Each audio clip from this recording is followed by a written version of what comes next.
ఆమె ఆమెన్. మంచిది. ప్రశ్నలు జవాబులకు కార్యక్రమానికి నేను మీ అందరినీ స్వాగతిస్తున్నాను. దేవుడు మిమ్మల్ని అందరినీ దీవించును గాక. ఏమైనా ప్రశ్నలు ఉంటే అడగండి, నాకు తెలిస్తే ఖచ్చితంగా నేను జవాబిస్తాను.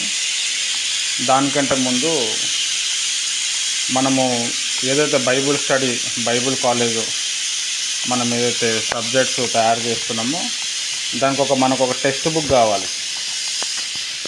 ఒక మంచి బుక్ వచ్చిందనమాట, క్రైస్తవ పునాది సత్యాలు అని. 10 సబ్జెక్టులు ఉంటుంది దాంట్లో. ఆ బుక్ దాదాపుగా 3 కిలోలు 4 కిలోలు ఉంటుంది. పేపర్స్ చాలా థిక్గా ఉంటాయి. 1130 పేజీలు ఏమో ఉంటాయి. ఆ బుక్ మీరు అందరు కూడా కొనాలని చెప్పి నేను ప్రభు పేరిట కోరుచున్నాను. ఇప్పుడు మీకు ఈ రక్షణ శాస్త్రం ఏదైతే ఉందో అది అందులోకి వెళ్ళి చెప్పటము జరుగుతుంది. యాక్చువల్గా అయితే ఇది మామూలుగా మనం దీంట్లోకి వెళ్ళి కొన్ని రాసుకొని మీకు చెప్తామని అనుకున్నాను. ఆ రాయటంలో చాలా టైం అయిపోతుంది. తర్వాత మెటీరియల్ అంత మంచిగా దొరకదు మీకు. ఈయన ఏదైతే ప్రింట్ చేశారో అయ్యగారు దాదాపు ఒక 20 సంవత్సరాలు బాగా బైబిల్ స్టడీ చేసి మొత్తం బైబిల్ మొత్తం నమ్మలేసిండి. ఈయన ఏది సత్యము ఏది అబద్ధము చాలా చాలా విశదీకరంగా పాయింట్ వైజ్గా రాసుకుంటూ వచ్చాడు. ఫాంట్ కూడా, అక్షరాలు కూడా పెద్ద పెద్దగా ఉంటాయి. పేపర్ కూడా క్వాలిటీ చాలా బాగుంటుంది. జిరాక్స్ తీసుకుంటే అదంతా రాదు. ఇప్పుడు రక్షణ శాస్త్రం అనే సబ్జెక్ట్ కూడా ఇదే జిరాక్స్ తీసి నేను ఇస్తాను. కానీ యాక్చువల్గా దీంట్లోకి వెళ్ళి మనం జిరాక్స్ చేయొద్దు, అంటే వీళ్ళ పర్మిషన్ లేకుండా మనం చేయొద్దు. కానీ జస్ట్ మీకు ఐడియా రావటం కోసము ఇప్పుడు అదంతా రాయటానికి నాకు ఒక 3-4 రోజులు పడుతుంది. ఉత్తిగానే నేను ఇక్కడ ఉండిపోవాల్సి వస్తుంది. ఈ 9 రోజులు చెప్పిన సబ్జెక్టు రాసేసాను. తర్వాత దేవదూతల పరిచర్య గురించి కూడా రాసేసాను. ఒక సబ్జెక్టు కూడా ఈరోజు ఏదైనా యాడ్ చేస్తాను. 10 రోజులు 10 సబ్జెక్టులు. తర్వాత రక్షణ శాస్త్రం కూడా అది జిరాక్స్ ఈ బుక్లోకి వెళ్ళి తీయటం ఉంటుంది. అది 2-3 వారాలు అయితే ఆ సబ్జెక్టు అయిపోతుంది. రక్షణ శాస్త్రము, ఈ దయ్యముల శాస్త్రము, తర్వాత సాతాను శాస్త్రము, తర్వాత దేవదూతల శాస్త్రం. ఇది చాలా ఇంపార్టెంట్. ఇది మనం తెలుసుకోవాలి. ఇది కాకుండా ఈ బుక్లో చాలా ఉంటాయి. మళ్ళీ మీకు ఎప్పుడన్నా డబ్బులు ఉంటే మీరు మీ ఏరియాలో కూడా ఈ బుక్ దొరుకుతుంది. నేను ఆ సార్తో కూడా మాట్లాడుతాను, వాళ్ళు ఫోన్ నెంబర్ ఇచ్చారు. ఈ బుక్ నేను కొన్నప్పుడు 1000 రూపాయలు ఉండే. ఇప్పుడు చూస్తే 1500 1600 ఏమో ఉన్నది అన్నట్టు గూగుల్లో ఫోన్లో కనిపిస్తుంది. మనం డైరెక్ట్గా మాట్లాడితే ఒకవేళ అక్కడ నుంచి వాళ్ళ ఇంటి దగ్గర నుంచి తీసుకుంటే మనకి తక్కువ పడుతుంది. నేను తర్వాత ఫోన్ చేసి మాట్లాడతాను. మీరందరూ కూడా ఖచ్చితంగా ఈ బుక్ కొనుక్కోండి. ఎప్పటికైనా ఈ బుక్ మీరు కొనాల్సిందే. ఒక్కసారి కొంటే మీ పిల్లలకు కూడా ఉపయోగపడుతుంది. ఎందుకంటే ఆ బుక్ బైండింగ్ అంత మంచిగా ఉంది, చాలా ఇన్ఫర్మేషన్ ఉంది. నేను మీకు జిరాక్సులు ఇస్తే కూడా ఆ డబ్బులు ఎక్కువైపోతాయి. 2000 2500 అవుతుంది. ఇదైతే మీకు 1000-1500లో వచ్చేస్తుంది. తర్వాత మీరు బైబిల్ కాలేజ్లో జాయిన్ అయితే ఓన్లీ ఒక సబ్జెక్టు ఇందులోకి వెళ్ళి 10 సబ్జెక్టులకు వెళ్ళి ఒక సబ్జెక్ట్ చెప్పడానికే బైబిల్ కాలేజ్లో 7000-8000 తీసుకుంటారు సార్. 5 రోజులు సబ్జెక్ట్ ఉంటుంది. అక్కడ ఆయన చెప్పనీకి అంతమంది స్టూడెంట్స్కి ఎక్స్ప్లెనేషన్ ఇవ్వడానికి దాదాపుగా 7,000-10,000 వరకు అక్కడ సారు ఇస్తాడనమాట శాలరీ. అయితే మనకి ఇక్కడ నేనైతే ఫ్రీగా చెప్తున్నాను మీకు సబ్జెక్టు. మొత్తం 10 సబ్జెక్టులు కలిపినా కానీ ఒక 1500 లోపల మీకు వచ్చేస్తుంది. తర్వాత అక్కడ పోకుండా ఇక్కడ పోకుండా జస్ట్ ఫోన్లోకి వెళ్ళి మీరు వినొచ్చు. ఈ బుక్ కూడా చాలా బాగుంటుంది. కాబట్టి మీ అందరికీ నేను సజెస్ట్ చేస్తున్నాను. దీంట్లోకి వెళ్ళి జిరాక్స్ తీసి ఇవ్వచ్చు. ఇప్పుడు 1120 పేజీలు ఉన్నాయి కదా, ఇప్పుడు మనం జిరాక్స్ తీస్తే 600-700 అవుతుంది. కానీ ఏంది అని అంటే మనం అట్లా జిరాక్స్ చేసి ఇవ్వద్దు అనమాట. వాళ్ళ పర్మిషన్ లేకుండా ఇవ్వద్దు. తెలిస్తే వాళ్ళు నా మీద కేసు వేస్తారు. తర్వాత ఏంది అని అంటే జిరాక్స్ చేసి ఇచ్చినా కానీ ఇంత హార్డ్ మెటీరియల్ మనకు దొరకదు. ఆ జిరాక్స్ చినిగిపోతుంది, లేకపోతే అచ్చు సరిగా రాదు. ఇది ఏమో అచ్చు చాలా బాగుంటుంది, సేమ్ పెద్ద బైబిల్ కొన్నట్టే ఉంటుంది. చాలా ఇంపార్టెంట్ 10 సబ్జెక్టులు: మానవ శాస్త్రము, పాపశాస్త్రము, పరిశుద్ధాత్మ శాస్త్రము, క్రీస్తు శాస్త్రము, తర్వాత తండ్రి అయిన దేవుని శాస్త్రము, దాని తర్వాత సంఘశాస్త్రము, దాని తర్వాత రాకడ శాస్త్రం, ఎక్లీషియాలజీ, అట్లా చాలా ఉంటాయి. అట్లా ఇప్పుడు 7-8 చెప్పినా కదా, ఇంకొక 2-3 ఉంటాయి. తర్వాత వాక్యం, బైబిల్ అంటే వాక్యం ఎలా వచ్చింది, ఇన్ని పుస్తకాలు ఎందుకు వచ్చినాయి, అట్లా చాలా డీప్గా ఈయన రాసుకుంటూ వచ్చాడు. అప్పుడప్పుడు నేను చదివేవాడిని, చాలా డీప్ ఉండే. స్టార్టింగ్లో ఇది మార్కెట్కి వచ్చినప్పుడు 700 ఉండే. నాకు కనిపించగానే నేను కొనుక్కున్నాను, ₹1000. ఇప్పుడు కొని కూడా దాదాపుగా 3 సంవత్సరాలు ఏమో అవుతున్నట్టుంది. 3 సంవత్సరాలు కూడా చాలా బాగుంది. మార్చి 19వ తారీఖు 2022లో కొన్నాను నేను. 2 ఇయర్స్ ఏమైంది. ఇప్పుడు దీన్ని రేట్ పెరిగిపోయింది. 1500 లోపల మనకి వచ్చే ఛాన్స్ ఉంది. మీరందరూ కూడా నాకు ఒక హెల్ప్ చేసి, ఇది ఖచ్చితంగా ఈ బుక్ మీరు కొనుక్కొని పెట్టుకోండి. మనం ఇందులోకి వెళ్ళే సబ్జెక్ట్ ఎక్స్ప్లెనేషన్ ఇస్తాం. ఇందులోకి వెళ్ళే మనము తీయటం ఉంటుంది. ఇంకా ఆ పుస్తకం ఈ పుస్తకం కొనటం అంత అవసరం పట్టదు. ఇది కాకుండా నేను ఇంకేదైనా ఎక్స్ట్రా ఉన్నప్పుడు అది మీకు జిరాక్స్ నేను ఫ్రీగా ఇచ్చేస్తాను. ఇప్పుడు దయ్యముల శాస్త్రంలో దయ్యాల గురించి చాలా చెప్పాను నేను. 10 రకాల డిపార్ట్మెంట్ దయ్యాలు ఉన్నాయని చెప్పినా కదా, అది నేను రాసుకొని, దేవుడు నాకు దయ్యాల గురించి చాలా విషయాలు చెప్పాడు. ఆ బుక్ ఎక్కడో పెట్టాను నేను. అది ఇప్పుడు అది తీసుకొని రాయడానికి టైం లేదు. రేపు ఎట్లైనా బయలుదేరి వచ్చేయాలి. మళ్ళీ నెక్స్ట్ టైం వచ్చినప్పుడన్నా అది జిరాక్స్ నేను మీకు ఫ్రీగా చేసి ఇస్తాను. ఇప్పుడు మాత్రం మీరు ఎప్పుడన్నా, ఇప్పుడు సెప్టెంబర్, ఈ ఆగస్టు నెల వెళ్ళిపోతుంది, సెప్టెంబర్ వరకు ఈ బుక్ మీరు కొనుక్కొని మీరు పెట్టుకుంటే మీకు ఎప్పుడు కూడా ఉపయోగపడుతుంది. ఈ బుక్ మీదనే మనం దాదాపు ఒక 6 నెలలో 8 నెలలో మనం చెప్పుకుంటాం. చాలా విషయాలు మనకి తెలుస్తాయి. ఇది అయిపోయిన తర్వాత దేవుడు ఇంకొక ఏదైనా బుక్ చూపిస్తే ఆ బుక్ కూడా చెప్తే, అట్లా 2-3 బుక్ మెటీరియల్ మీకు ఉంటే మీరు చాలా విషయాలు తెలుసుకోవచ్చు. దీంట్లో 1200 పేజీలు ఉంటాయి. 10 సిద్ధాంతాలు, తర్వాత 133 అధ్యాయాలు, 133 ప్రధాన అంశాలు, 100 కంటే ఎక్కువ ఉప అంశాలు, అంటే ఎగ్జాంపుల్స్ ఎక్కువ ఉంటాయి. వేలాది క్రాస్ రిఫరెన్సెస్, అంటే బైబిల్లో చాలా రిఫరెన్సులు, తర్వాత చార్ట్లు, చిత్రాలు, తర్వాత గ్రీకు హెబ్రూ పదాల విశ్లేషణ. అంటే ఇప్పుడు ఏంజెల్ అని ఉన్నది. ఇప్పుడు ఇంగ్లీష్లో దేవదూతని ఏంజెల్ అంటారు. అది గ్రీక్లో ఏంజెలోస్ అంటారు. హీబ్రూలో మలాక్ అంటారు. మలాక్ అంటే ఏంటంటే పంపబడిన వారు అని అర్థం. ఏంజెలోస్ అంటే సందేశం ఇచ్చేవాడు అని అర్థం.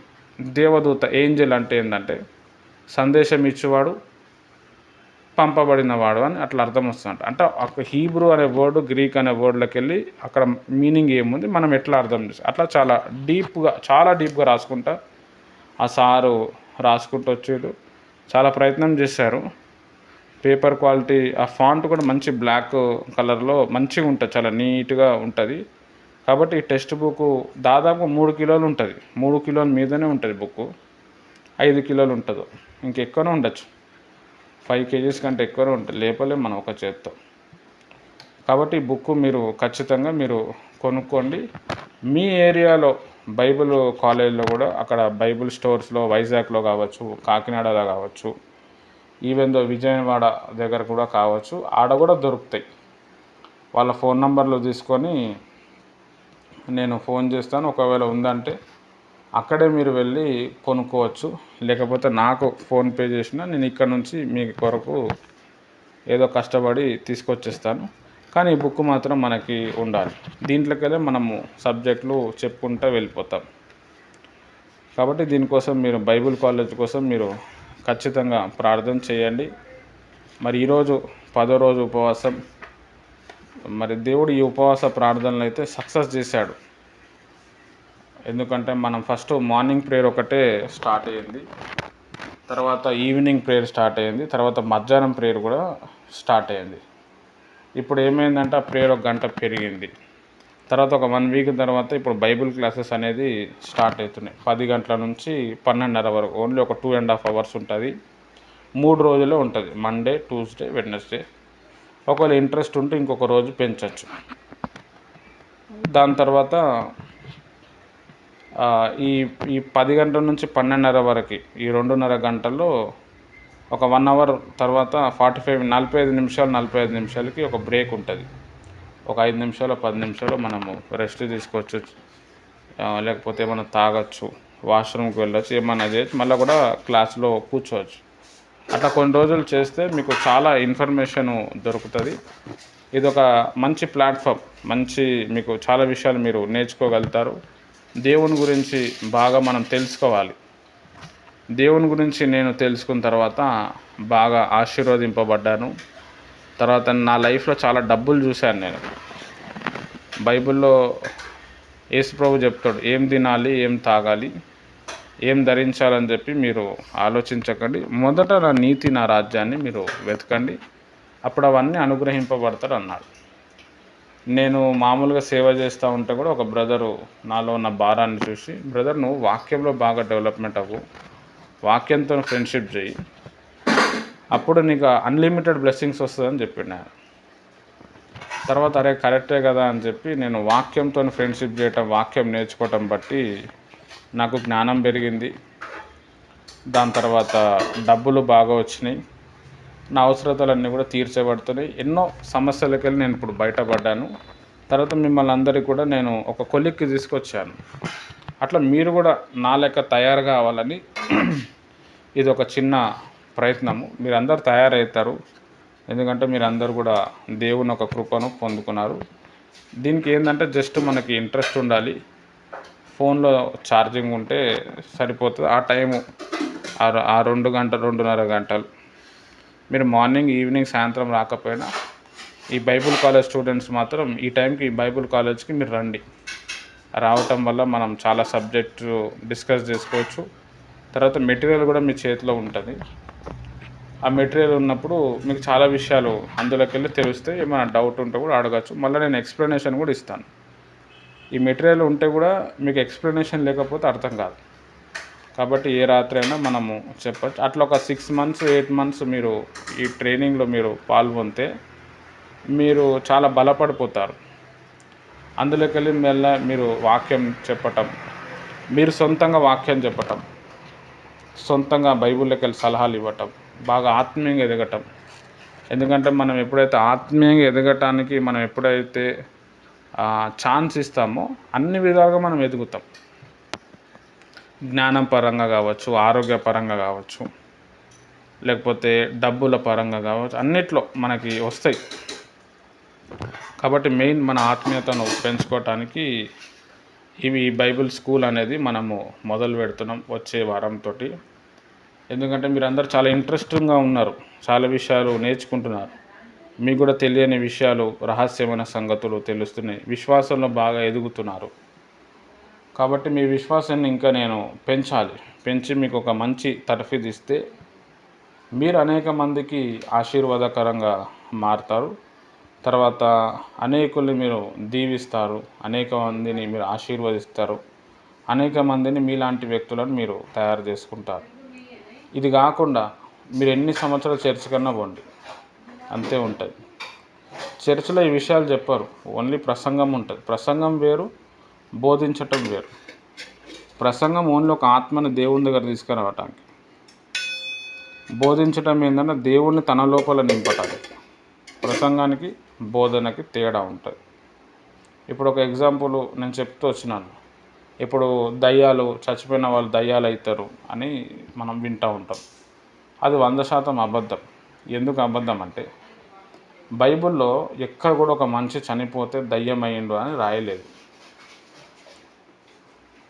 లాజరు తర్వాత ధనవంతుడు స్టోరీ మనం విన్నాం.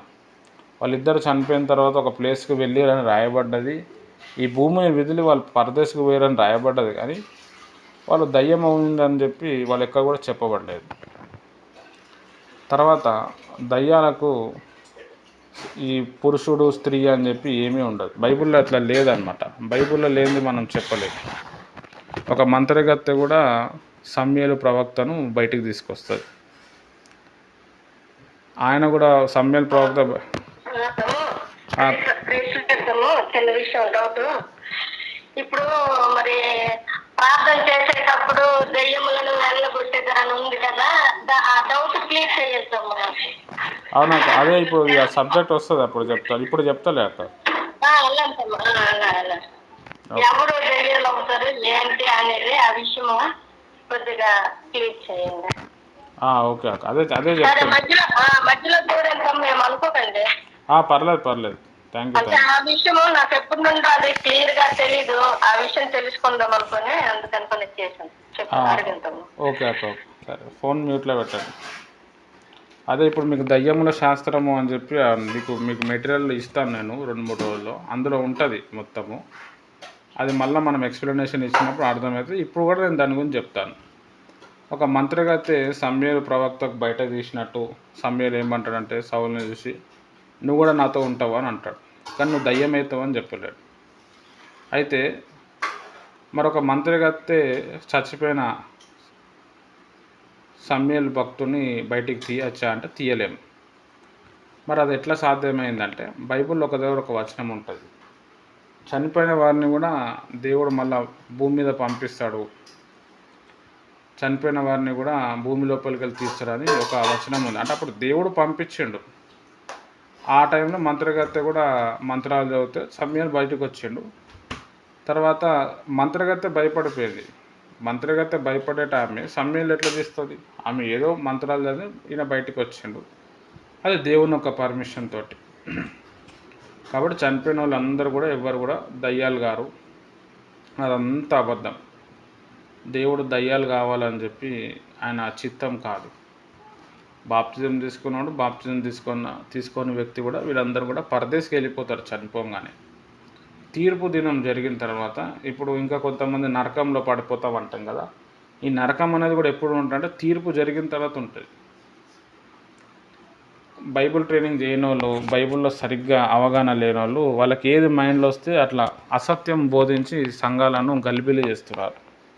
ఇదంతా కూడా మనం చూద్దాం ప్రకటన గ్రంథంలో వచ్చినప్పుడు. ఇప్పుడు అక్కగారు ఒక డౌట్ అడిగారు, మళ్ళీ వీళ్ళందరూ ఏమవుతారు?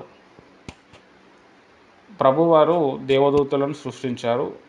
దేవుడు ఆత్మ కనుక ఆత్మజీవులను సృష్టించాడు. కొన్ని కోట్ల దూతలను సృష్టించారు. ఈ దూతలను కొంతమంది దేవునికి వ్యతిరేకంగా వచ్చినప్పుడు వాళ్ళని దేవుడు పడగొట్టారు. ఈ పడగొట్టిన ఈ దేవదూతలు ఏమైపోయారంటే సైతానుగా, దయ్యాలుగా మారారు. అవి అవి అవి ఆత్మ అన్నమాట. అది ఎక్కడైనా సంచరించగలుగుతుంది. బైబిల్లో ఒక వ్యక్తి లోపల దాదాపు ఒక 4,000 ఆత్మలు ఉన్నాయని చెప్పారు.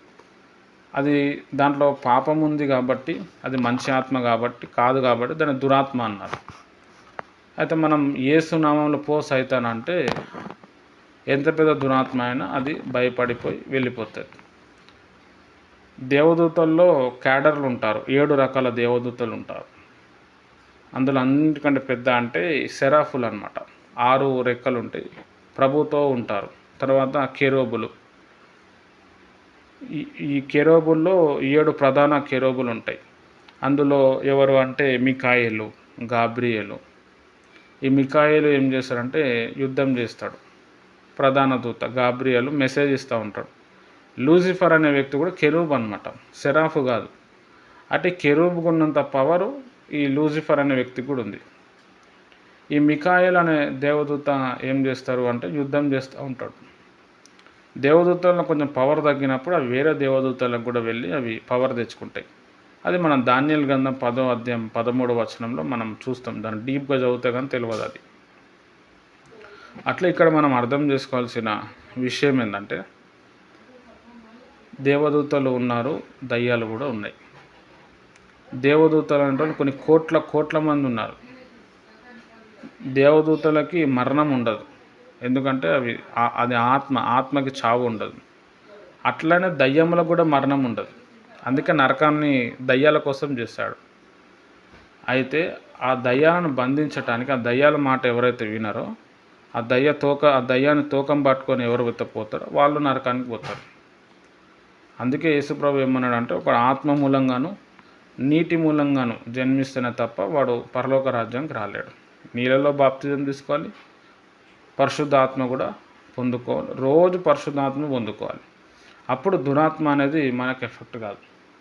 నేను చెప్తాను మన క్లాసెస్ వచ్చినప్పుడు దురాత్మ సైతాన్ ఒక ఆత్మ ఉన్నప్పుడు సిమ్టమ్స్ ఎట్లుంటాయి బండకూర, అది బైబిల్లోకి వెళ్ళే చెప్తాను నేను. అంటే దాన్ని తెలుసుకున్నప్పుడు ఏమవుతుంది అని అంటే ఆల్రెడీ నేను చెప్పినాను, మీరు చాలామంది మర్చిపోయి ఉంటారు. అది చెప్తాను. తర్వాత మీకు అది నోట్స్ కూడా ఇస్తాను. అది ఎలా అది అప్పుడు మీకు అర్థమైపోతుంది. ఓహో! దురాత్మ. ఒక వ్యక్తి ఏదైనా ప్రాబ్లం చెప్తే దురాత్మ క్రియ అని చెప్పి మనకి తెలుస్తుంది. కాబట్టి ఇవన్నీ కూడా మనము ఒక 6 నెలలు, 8 నెలలు, ఒక సంవత్సరం మనం నేర్చుకున్న తర్వాత మీరు ఇందులో రాకపోయినా నడుస్తుంది. నా ఆశ ఏంటంటే మీకు ఎంత తొందరగా అయితే అంత తొందరగా సబ్జెక్ట్ చెప్పాలి, మిమ్మల్ని బలపరచాలి. మిమ్మల్ని బలపరిచినప్పుడు, మీకు జ్ఞానం ఇచ్చినప్పుడు మిమ్మల్ని ఎవరు మోసం చేయరు. సైతాన్ కూడా మిమ్మల్ని మోసం చేయడు. లోకంలో ఏ పరిస్థితిని మిమ్మల్ని మోసం చేయడు. ఆ తర్వాత మీరు ఏమవుతారంటే ఫుల్ స్ట్రాంగ్గా మారిపోతారు. దానికి మీరు ఏంటంటే జస్ట్ మీ విలువైన టైం ఒక 2 గంటలు 3 గంటలు ఇస్తే సరిపోతుంది. నాతో టచ్లో ఉంటే సరిపోతుంది. ఓకే అక్క, మంచి డౌట్ అడిగారు, థ్యాంక్ యూ. ఇంకేదైనా డౌట్ ఉంటే అడగండి. కాబట్టి బుక్ అందరూ కూడా మీరు కొనుక్కోండి.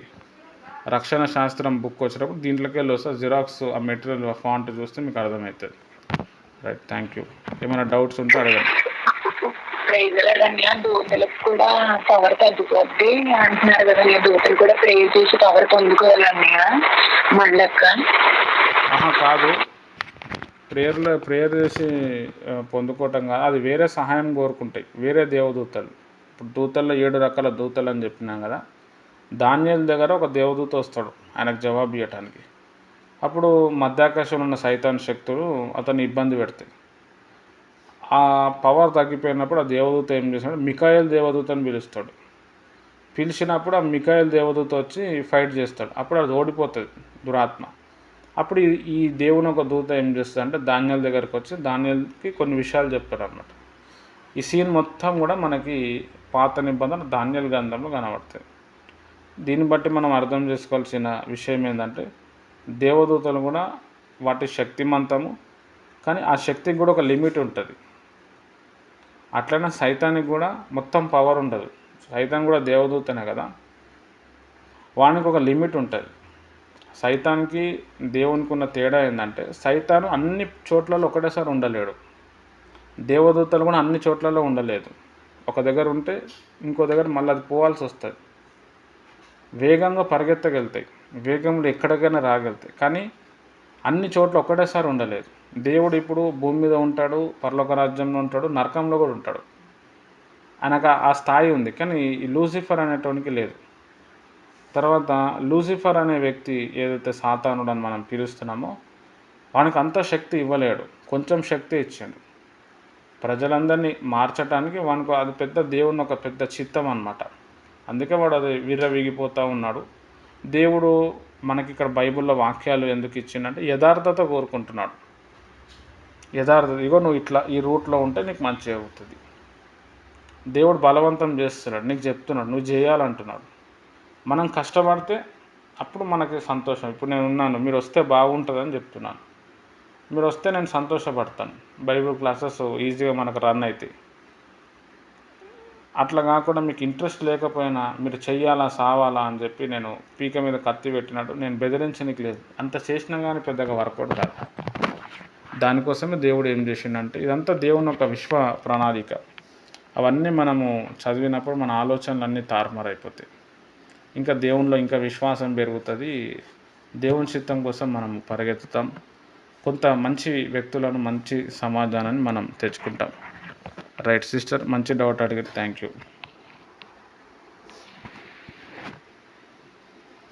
బైబిల్లోని ఇద్దరు ఉన్నారన్న యోహాన్లో, ఒక్కలే ఉన్నారా యోహాను? బైబిల్లో యోహాన్లు చాలామంది ఉన్నారు అక్క. అప్పట్లో ఆ పేరు చాలా ఫేమస్ అనమాట. అట్లా చాలామంది పెట్టుకున్నారు. బాప్తిజం ఇచ్చే యోహాన్ ఒక ఆయన ఉన్నాడు. యేసు ప్రభు వాళ్ళ శిష్యుడు యోహాన్ ఒక ఆయన ఉన్నాడు.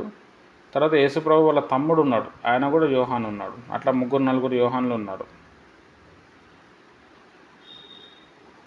మరి పుట్టారు కదా, మరి తర్వాత మరి పిల్లలు పుట్టారన్నా? పుట్టారు, కొడుకులు కూతుర్లు పుట్టారు. అందులో ఒక ఆయన పేరు యాకోబు, ఒక ఆయన పేరు యోహాను, ఒక యేసు ప్రభు వాళ్ళ చెల్లె పేరు సలోమి అనమాట. అది బైబిల్లో ఉంటుంది, మనం చదివితే తెలుస్తుంది. ఒక దగ్గర యేసు ప్రభు వారు ఒక ఇంట్లో వాక్యం చెప్తా ఉంటే మరి ఈ మధ్యాహ్నం అది మనం ఎక్కడికన్నా ప్లేస్ సిస్టర్ ఒక్క నిమిషం అక్కడ ప్రేయర్ చేయడానికి మనకి ఎందుకు రాదన్నయ్య? నార్మల్ ప్రేయర్ అయితే భాషల ప్రార్థన ఎందుకు అక్కడ చేయగలుగుతున్నాము? దానికి కొంచెం అర్థం చెప్పండి. నేను ఫస్ట్ ఇక్కడ దయామన్నకు ఆన్సర్ చెప్తున్నాను. ఆ ఆన్సర్ చెప్పిన తర్వాత మీరు అడగండి. నేను చెప్పింది ఫస్ట్ అర్థం చేసుకోండి. ఒక దగ్గర యేసుప్రభు వారు వాక్యం చెప్తా ఉంటే ఒక ఆమె లేచి, ప్రభా మీ తమ్ముళ్ళు మీ చెల్లెలు మీ అమ్మ వచ్చిందంటే, ఎవరు నా తమ్ముడు ఎవరు నా చెల్లెలు, ఈ వాక్యం వింటున్న వీళ్ళే నా అమ్మ నా తమ్ముడు నా చెల్లె అని చెప్తాడు. అంటే దాన్ని బట్టి మనం అర్థం చేసుకోవాల్సిన విషయం ఏంటంటే, యోహాన్ అనేటోడు యాకోబు ఉన్నారు. దాని తర్వాత ఇంకొక విషయం ఏంది అని అంటే, యేసుప్రభు శిష్యుల్లోనే ఒక ఆయన సేమ్ యేసుప్రభులానే ఉన్నాడు. అందుకే ఇస్కరియోతు యూదా ఏం చేస్తాడు అంటే, గెత్సెమనే తోటలో వచ్చినప్పుడు అక్కడ నలుగురు ఉంటారు, యోహాను యాకోబు పేతురు యేసుప్రభు. నేను ఎవరిని ముద్దు పెడతానో ఆయనని యేసుప్రభు ఆయనను పట్టుకోండి అని చెప్తాడు. అట్లా ఖచ్చితంగా యేసుప్రభు వాళ్ళ తమ్ముళ్ళు చెల్లెళ్ళు ఉన్నారు. రైట్, థ్యాంక్ యూ అక్క, మంచి. అట్లా యేసుప్రభు వాళ్ళ తమ్ముళ్ళు చెల్లెళ్ళు ఉన్నారు.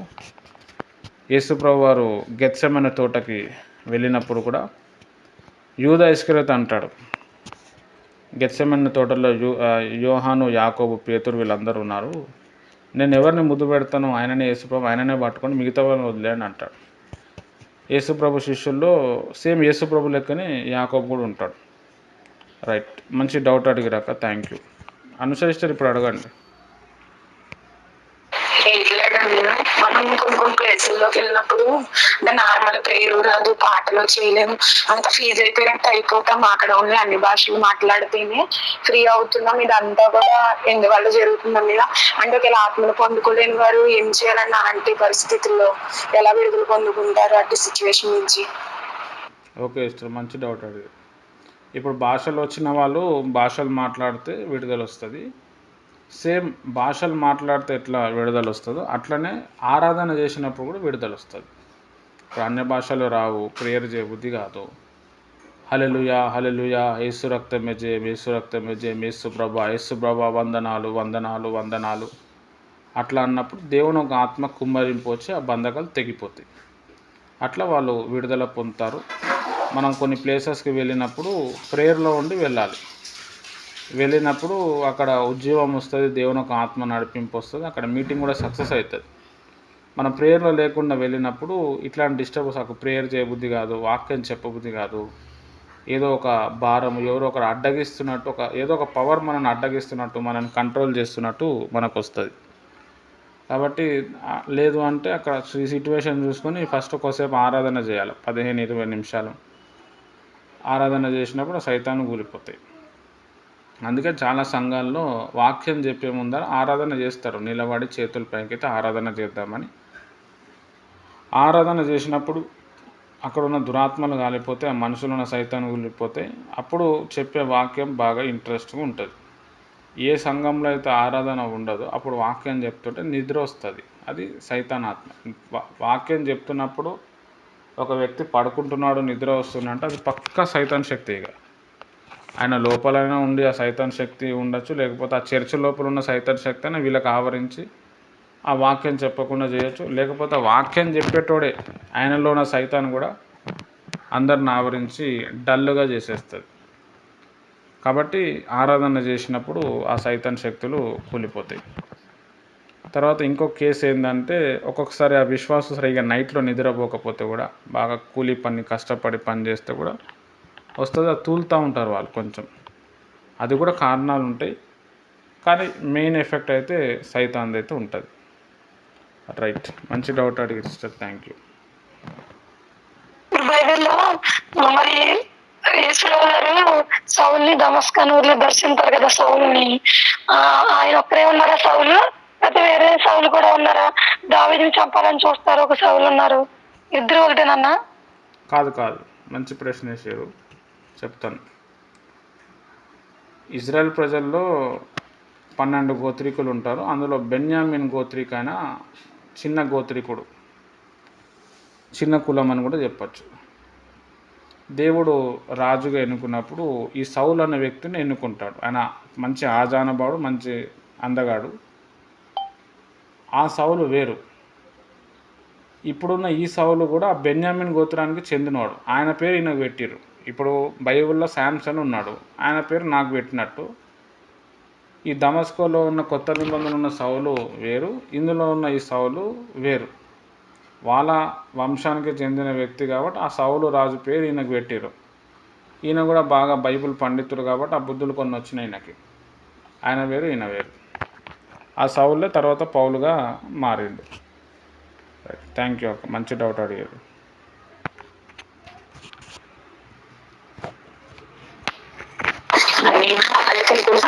దేవుడికి అవిధేయంగా జీవిస్తున్నాయి కదండి, పట్టబడిన విధంగా ప్రయోజనాలు వాళ్ళ సేవకులు కూడా ఉంటున్నారు కదండి. మళ్ళీ దేవుడు ఆత్మను పొందుకుంటారా అని దేవుడి స్వరం వినిపిస్తారా అంటే మన యొక్క ప్రార్థన బట్టి కానీ, లేకపోతే వాళ్ళ తెలిసి మళ్ళీ మారుస్తారా అని, లేకపోతే అలా ఆ టైప్ లోనే ఇంకుంటారని ఆ సంఘాలు. లేకపోతే అవి దేవుడిగా నడుస్తున్నాయి, రాత్రులు చెప్పి పీడించబడుతున్నారు, వారికి దేవుడు మళ్ళీ అవకాశం ఇస్తారా అని అలాగే ఉండిపోతారండి. ఎవరికి? దురాత్మలక, మనుషులక? మనుషులకండి. మనుషులకు దేవుడు అవకాశం ఇస్తాడు. ఆ అవకాశం ఎప్పటి వరకు ఉంటుంది? చచ్చిపోయే వరకు ఉంటుంది. ఇప్పుడు కృపాకాలం ఇది. నువ్వు ఎన్ని తప్పులు చేసినా, ఎన్ని పాపాలు చేసినా దేవుడు చూసి చూడనట్టు వదిలేస్తాడు. అయితే కృపాకాలం కదా అని చెప్పి పాపం చేయాలని చెప్పి దేవుడు లైసెన్స్ ఇవ్వలేడు. ప్రభుని చూసి మనము భయపడాలి. పౌలు భక్తుడు చెప్పాడు, ఇది కృపాకాలం, అట్లా అని చెప్పి మనం పాపం చేయాలని అనరాదు. దేవుడు మనకి టైం ఇస్తూనే ఉంటాడు. బైబిల్లో సామెతల గ్రంథంలో కూడా ఒక మాట ఉంటుంది, ఎన్నిసార్లు గద్దించినను వాడు వినకపోతే హఠాత్తుగా మరణించును అని చెప్పి. కాబట్టి దేవుడు ప్రతి వ్యక్తికి కూడా ఒక అవకాశం ఇస్తాడు. 10 సార్లు ఇస్తాడు, 100 సార్లు చెప్తాడు. అప్పటికి వినకపోతే ఏం చేయలేము ఇంకా. అయితే మనుషులకి ఇది దేవుడు మాట్లాడుతుండు, సరే నేను వెళ్ళాలి అనే అనే అనే ఆ స్థాయి రాదు చాలామందికి. అది వచ్చిందంటే కూడా దేవుని కృపను బట్టి అది తెలుసుకోవచ్చు. దురాత్మల వల్ల ఒక మనిషి పాపంలో పడిపోతాడు. ఎవరో ఒకరు ప్రార్థన చేయటం ఆ దురాత్మను వెళ్ళగొట్టు. కాబట్టి ప్రతి దాంట్లో దురాత్మ ఉంటుంది. ఒక మనిషి తాగుతున్నాడు, వ్యతిరేకంగా జీవిస్తున్నాడు, ఈ లోకంలో విరుద్ధంగా జీవిస్తున్నాడు, దేవుని దగ్గర రాని ప్రతి వ్యక్తి, ప్రార్థన చేసుకొని ప్రతి వ్యక్తి, బైబిల్ చదవని ప్రతి వ్యక్తి దురాత్మ బంధకాల్లో ఉన్నాడు అంతే. ఆ దురాత్మ బంధకాల నుంచి వారు విడిపించబడాలి. ఇప్పుడు కొంతమంది ఉంటారు, కొన్ని పాపాలు చేస్తూ ఉంటారు, దురాత్మల చేత చేస్తారు. వాళ్ళు వాక్యం వింటారు, విన్నప్పుడు వాళ్ళకి మారు మనసు కలగదు. అమ్మో నేను ఇవన్నీ వదిలేస్తే నేను బతకటం కష్టం, నాకు అప్పులు కట్టుకునేది ఉంది, నేను ఈ విధంగానే సిగరెట్ అమ్ముతూనే నాకు డబ్బులు వస్తాయి కదా అని చెప్పి వాళ్ళు ప్రభువులో రాక అన్యులుగానే ఉండిపోతారు. అయినా కానీ దేవుడు వాళ్ళకు వదలకుండా ఎవరినొకరిని పంపించి మాట్లాడుతూ ఉంటారు. ఇక వాళ్ళు లాస్ట్కి అర్థం చేసుకోకపోతే ఇక మనం ఏం చేయలేం, వాళ్ళు అక్కడ పోతారు. ఈ యెహోవా సాక్షులు అనేటోళ్ళు వాళ్ళు ఏం చెప్తారంటే నరకం అనేది లేదు, దేవుడు అంత క్రూరంగా మనుషులను శిక్షించాడు, మరి దేవుడు ఆయనంతా మనుషులే కదా, దేవుడు వాళ్ళు చనిపోయిన తర్వాత కూడా వాళ్ళకి మారు మనసు ఇస్తాడని అంటాడు. కానీ అది 100% నిజం. వాళ్ళు నరకమే లేదని ఒప్పుకుంటున్నప్పుడు ఇక దేవుడు ఎందుకు మారు మనసు ఇస్తాడు? వాళ్ళ బోధలు అంతా గందరగోళం వస్తుంది, మనకి సబ్జెక్ట్ వస్తుంది. అబద్ధ బోధలు అనే సబ్జెక్ట్ వచ్చినప్పుడు ఈ యెహోవా సాక్షుల గురించి మొత్తం చెప్పాల్సి వస్తుంది. వీళ్ళంతా మీ దగ్గర కూడా వస్తారు, మొత్తం ఆగమాగం చేస్తారు. వాళ్ళు యేసయ్య దేవుడని ఒప్పుకోరు. పరిశుద్ధ ఆత్మ అంటే జస్ట్ అది ఒక పవర్, ఒక ఎలక్ట్రిసిటీ పవర్ అంటారు, లేదా ఒక శక్తి అంటారు. పరిశుద్ధ ఆత్ముడుకి వ్యక్తిత్వం ఉంది, ఆ పరిశుద్ధ ఆత్మైన దేవుడు అని వాళ్ళు ఒప్పుకోరు. పరిశుద్ధ ఆత్మ వరాలను ఒప్పుకోరు. యేసు ప్రభు వారిని ఒక ప్రవక్త అంటారు. అంతా యెహోవా దేవుడు, యెహోవా అంటారు, కానీ ఆ యెహోవా అని కూడా కరెక్ట్గా నమ్మరు. రైట్ సిస్టర్, మంచి డౌట్ అడిగారు, థ్యాంక్ యూ. మరి ఆస్తి మూలంగా జన్మించిన ప్రతివాడు అలాగనే ఉన్నాడని మరి ప్రభు యేసుక్రీస్తు చెబుతాడు. మరి అందుకు నికోదేము ఈ సంగతులాగు అసాధ్యమని ఆయన అడగగా యేసు ఇట్లనను, నీవు ఇశ్రాయేలుకు బోధకుడు అయి ఉండి వీటిని ఎరుగవా? మరి ఆ రోజున మరి వీళ్ళు బోధకులు అయి ఉండి కూడా మరి రాబో సంగతులు విషయాలు కూడా ప్రశ్నించాడు. మరి దేవుడు మరి మగ శిశువుని కంటామని మరి పాత నిబంధనలో కూడా మరి యెహోవా అందుకు యెహోవా కూడా ఇప్పుడు యోహాను కూడా ఈ బాప్తిస్మం ఇచ్చే యోహాను కూడా మరి ఇక్కడ నువ్వు యోహాన్ని బాప్తిస్మం ఇచ్చే యోహాన్ని వీళ్ళందరూ అడుగుతారు, నువ్వు ఎక్కడి నుంచి వచ్చావు, నువ్వు ఎవరు అని తర్కిస్తా ఉంటారు. మరి దేవుని మార్గం సరళం చేయడానికి వచ్చానని చెబుతాడు. అట్లాగే యేసుక్రీస్తును కూడా పదే పదే అద్భుత ఆశ్చర్యకర్మలు జరిగించినప్పుడు, కళ్ళు తెరిచినప్పుడు, గుడ్డి వారిని మరి కన్నులు తెరిచినప్పుడు, చనిపోయిన మనుషులను బ్రతికించినప్పుడు కూడా వీళ్ళు యూదులు కూడా అక్కడ యూదుల మనుషులు కూడా మరి పరిచయాలు, శాస్త్రులు, బోధకులు కూడా మరి అడుగుతూ ఉంటారు. మరి ప్రతి సందేహాన్ని మరి ఆయన మర్మంగా చెబుతాడు. మరి అందువలన మరి వాళ్ళు గొప్ప గొప్ప ప్రభావం మరి మా యూదులు అక్కడ శాస్త్రులు, పరిచయులు, పెద్దలు కూడా ఉన్నారు. మరి వీళ్ళందరికీ ఎందుకు మరి తెలియపరచలేదా, లేకపోతే వాళ్ళు చదవలేదా, లేకపోతే గ్రంథాన్ని మరి వాక్యాన్ని మరి చూడలేదా, ఎందుకని మరి పదే పదే అడుగుతా ఉంటారు. మరి కొంత మనుషులను పట్టుకుని యేసు దగ్గరకు వచ్చి అడిగినప్పుడు మమ్మల్ని పంపించారా, వాళ్ళకి చెప్పాలి కదా జవాబు అని అంటా ఉంటే ఈయన మర్మంగా చెబుతాడు. మరి వీళ్ళకి తెలియపరచలేదా గ్రంథాలు, పాత నిబంధనలు కూడా తెలియపరిచింది. మరి ఒక మగ శిశువు ఎమ్మానుయేలు పేరు పెడతారు, మరి ఆయన మరి ఫరాళం చేస్తాడని చెబుతాడు. ఈ మరి 7 గ్రంథాలు మరి మత బోధకుల కూడా మరి యూదులు కూడా మరి ఆయన్ని వ్యతిరేకిస్తారు. ఎందుకని తెలియపరచలేదు వీళ్ళకి? అక్కడ పదే పదే యేసుక్రీస్తుని చాలాసార్లు అడిగారు యోహాను సువార్తలో. ఓకే, మంచి డౌట్. ఆల్రెడీ దీని గురించి చెప్పిన అంకుల్, కానీ మళ్ళీ మీకోసం చెప్తాను. అది ఒక మర్మంగా దేవుడే దాన్ని ఆపేసిండు. ఇప్పుడు నేనే దేవుణ్ణి, నేనే మెస్సయ్యని అని అంటే వాళ్ళందరూ యేసుప్రభుని వాళ్ళు చంపారు. చంపకపోవటం వల్ల ఏమవుతుందంటే అన్యులైన మనకి రక్షణ రాదు.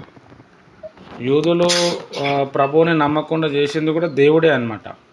ఇప్పుడు పిలాతు అనే వ్యక్తి కూడా ఏం చేస్తాడు అంటే యేసుప్రభుని బాగా ఇష్టపడతాడు. ఆయన యేసుప్రభుని ఇష్టపడి ఎట్లయినా ఈయనేం పాపం చేయలేడు కాబట్టి ఈయన రక్షించాలని చెప్పి అప్పుడు ఒక పండగ వచ్చినప్పుడు బరబ్బాని పక్కన పెట్టి అక్కడున్న వ్యక్తులకు అడుగుతాడు, మీకు బరబ్బా కావాలన్నా యేసుప్రభు కావాలా అని చెప్పి. ఈయన ఏమనుకుంటాడో వాళ్ళందరూ యేసుప్రభు తప్పు చేయలేడు కాబట్టి యేసుప్రభుని కోరుకుంటారు. బరబ్బాను మళ్ళీ మనం జైలు వేసి ఇతను చంపేస్తే అయిపోతుంది కదా ఆయన పిలాతు కూడా అనుకుంటాడు. అయితే పబ్లిక్ ఏం చేస్తారు, బరబ్బాను వదిలేయండి, యేసుని సిలువేయండి అంటారు. అక్కడ ఏం జరిగింది అని అంటే యేసుప్రభు వాళ్ళ మనసుని మార్చేసిండు. ఒక రకంగా చెప్పాలంటే దేవుడు తనకు తానే పోయిండు సిలువలో, లేకపోతే ఆయన చంపటము ఎవరి వల్ల కాదు. యూదుల దగ్గర చాలా చెప్పిండు, ఇండైరెక్ట్గా చెప్పిండు, వాళ్ళకి ఎలగకుండా కూడా దేవుడే చేసిండు. ఎందుకు అని అంటే ఒకవేళ వాళ్ళకి అట్లా ఉంటే వాళ్ళు ఈయనని జస్ట్ దేవుడిగా చేస్తే వాళ్ళు చంపరు. చంపకపోవటం వల్ల ఏమవుతుంది, పాపక్షమాపణ రాదు. వేదాల్లో రాయబడిన ఒక బ్రహ్మకుమారుడు వచ్చి ప్రజల కోసం యజ్ఞం అవ్వాలన్న మాట నెరవేరదు. ఆ మాటలు నెరవేరటానికి దేవుడు కొన్ని మర్మాలు కొన్ని ఆపేసి దాచేసి మన కొరకైనా చనిపోయాడు. అదంతా కూడా దేవుని ఒక గాడ్స్ ప్లాన్ అన్నమాట. ఎందుకంటే మరణాన్ని మరణం ద్వారానే జయించాలి. ఆదాము పాపం చేయటం వల్ల మరణం అనేది వచ్చింది. ఈయన రెండో ఆదాముగా వచ్చి ఏం చేసిండంటే ఆ మరణాన్ని జయించిండు. ఆ మరణాన్ని జయించడానికి ప్రభువారు కొన్ని విషయాలు ఏమైపోయిండు, సైలెంట్ అయిపోయిండు, ఆ యూదులను తారుమారు చేసేసాడు. దాని తర్వాత రక్షణ కార్యము జరిగిపోయింది. తర్వాత ఇప్పుడు కూడా ఆ యూదుల్లో కొన్ని ప్లేసెస్లో యేసుప్రభుని దేవుడుగా అంగీకరిస్తారు, కొంతమంది అంగీకరించారు. కానీ ప్రభు రాకడలో వచ్చినప్పుడు వాళ్ళు కూడా చాలామంది అంగీకరిస్తారు. అట్లా 1,44,000 మంది యూదులందరూ కూడా రక్షింపబడతారని చెప్పి అన్ని జాతులకు వెళ్ళి అన్ని ఈ 12 గోత్రికల్లో ఉన్న ఒక్కొక్క గోత్రం నుంచి ఒక 12,000 మంది యూదులను ప్రభు రక్షించుకుంటాడు. వాళ్ళు దేవుని కోసం సాక్షిగా ఉంటారని చెప్పి ప్రకటన గ్రంథంలో రాయబడ్డది. మరి అంతకుముందే చేయొచ్చు కదా అని అంటే అట్లా చేసి ఉంటే మరి ఈ విడుదల వచ్చేది కాదు. అట్లా అందుకే అది దేవుడు ఒక పెద్ద మర్మం అన్నమాట. వాళ్ళు ప్రభువులో రాకపోవటం అనేది కూడా అదొక మర్మం. అన్నీ వాళ్ళకే చేస్తే మళ్ళీ అన్యులు దేవుని దగ్గర రారు కదా. అన్యులు కూడా ప్రభు చెంత రావాలన్నది ప్రభు యొక్క కృప, ప్రభు యొక్క ఆలోచన. కాబట్టి ఈయన వచ్చి బలైపోయి చనిపోయి తిరిగి లేచి వెళ్ళిపోయాడు. దాని ద్వారా ఏమైపోయింది అని అంటే మనకి పాపక్షమాపణ వచ్చింది. ఇప్పుడు యెహోవా దేవుడు ఇర్మియా 31:31లో నేను కొత్త నిబంధన చేస్తా, యూదా ప్రజలతో నేను నిబంధన చేస్తా అని చెప్పాడు. నిబంధన చేసినవాడు చనిపోతేనే నిబంధన అమల్లోకి వస్తుంది. ఈ నిబంధన చేసిన వ్యక్తి యేసుప్రభు రూపంలో అందరి కొరకు చనిపోయాడు. యేసుప్రభు వారు అందరి కొరకు చనిపోవటం బట్టి యూదా సమరయ ప్రాంతాలే కాకుండా ప్రపంచంలో ఉన్న లోక మానవాళ్ళకందరికీ ప్రభు చనిపోవటం వల్ల ఏమైపోయిందంటే పాపక్షమాపణ అనేది వచ్చింది. ఎవరైతే ప్రభువుని అంగీకరిస్తారో ప్రభు నా పాపాలు క్షమించమంటే ప్రభు వారిని క్షమిస్తాడు, వాళ్ళు పరిశుద్ధపరచబడతారు, వాళ్ళు పరలోక రాజ్యం పోతారు. యూదుడు ఇవన్నీ కూడా నమ్మకుండా ఇంకా యెహోవా దేవుడు ఇంకా యెహోవా ఆకాశం లెక్కలు వస్తాడు, మమ్మల్ని తీసుకుపోతారు అనే దాంట్లో ఉన్నారు. అది కూడా దేవుని యొక్క మర్మం వలన అట్లా పెట్టిండు. ఈరోజు మనం ప్రభువుని నమ్ముకున్నామంటే కూడా దేవుని ఒక మహాకృప అనమాట. ఇప్పుడు మన ఇంట్లో 10 మంది ఉన్నారు, 10 మంది ప్రభువుని అంగీకరించలేరు. మనమే అంగీకరించినామంటే మన గొప్పతనం కాదు. ప్రభు మనల్ని పిలుచుకొని మన మైండ్ ఓపెన్ చేసిండు. ఆయనకి ఏదో లైఫ్లో ఏదో నచ్చింది, అది నచ్చింది కాబట్టి అరే నేను వీళ్ళకి కావాలి అని చెప్పి దేవుడే వచ్చాడు. దేవుడు రాకుండా, దేవుడు రూట్ ఓపెన్ చేయకుండా మనం బాప్తిజం అనుభవంలోనికి వెళ్ళలేము, మనం నిజమైన దేవుడిని తెలుసుకోలేము, మనం చర్చికి వెళ్ళి చప్పట్లు కొట్టలేము. సైతాన్ కొట్టి నీకు ఇవ్వదు. ఎన్ని శ్రమలు ఎన్ని వేదనలు వచ్చినా దేవుణ్ణిలో మనం ఎదుగుతున్నాము నడిపిస్తున్నామంటే అది ఓన్లీ కేవలం దేవుని ఒక ఉచితమైన కృప. కాబట్టి ఆ కృపని మనం అర్థం చేసుకోవాలి. చివరి వరకు మన ప్రాణం అంతా పోయినా పర్వాలేదు, ప్రభు కోసం మనం జీవించి ఈ లోక యాత్రని మనం ముగించాలి. మంచి డౌట్ అడిగారు అంకుల్, థ్యాంక్ యూ. అంటే ఇందులో కూడా మన యేసుక్రీస్తు పౌలు గారు ఉంటారు కదా, పౌలు గారు రాసిన పత్రిక అపోస్తలుల కార్యంలో అంటే తల వెంట్రుకలు కత్తిరించుకుంటానని మొక్కుబడి గురించి అక్కడ మాట్లాడతారంటే క్రైస్తవుల్లో కూడా గుండె చేపించుకోవడము ఇవి కూడా మొక్కుబడులు టైపు ఉన్నాయా అన్నయ్య? అదొకటి ఒక్కొక్క చర్చిలో వారం రోజులు వెళ్తాము చర్చికి, అలా మొక్కుబడులు దానికి సంబంధించి ఏమైనా ఉన్నాయన్నయ్య? అంటే కొంతమంది అలా బోధిస్తున్నారు కదన్నయ్య, దానికి బైబిల్ ఏం చెప్తుంది అన్నయ్య? ఓకే సార్, మంచి డౌట్ అడిగారు. ఈ ఒక్క క్వశ్చన్ ముందు అడుగుంటే మొత్తం దీని మీదే చెప్పేటాను. Right, okay. పౌలు భక్తుడు అపోస్తుల కార్యం రాయలేదు, అపోస్తుల కార్యం లూకా భక్తుడు రాశాడు. మీరు మొన్న కూడా వాక్యం చెప్తున్నప్పుడు పౌలు భక్తుడు అపోస్తుల కార్యం రాసిండన్నాడు, రాయలేదు.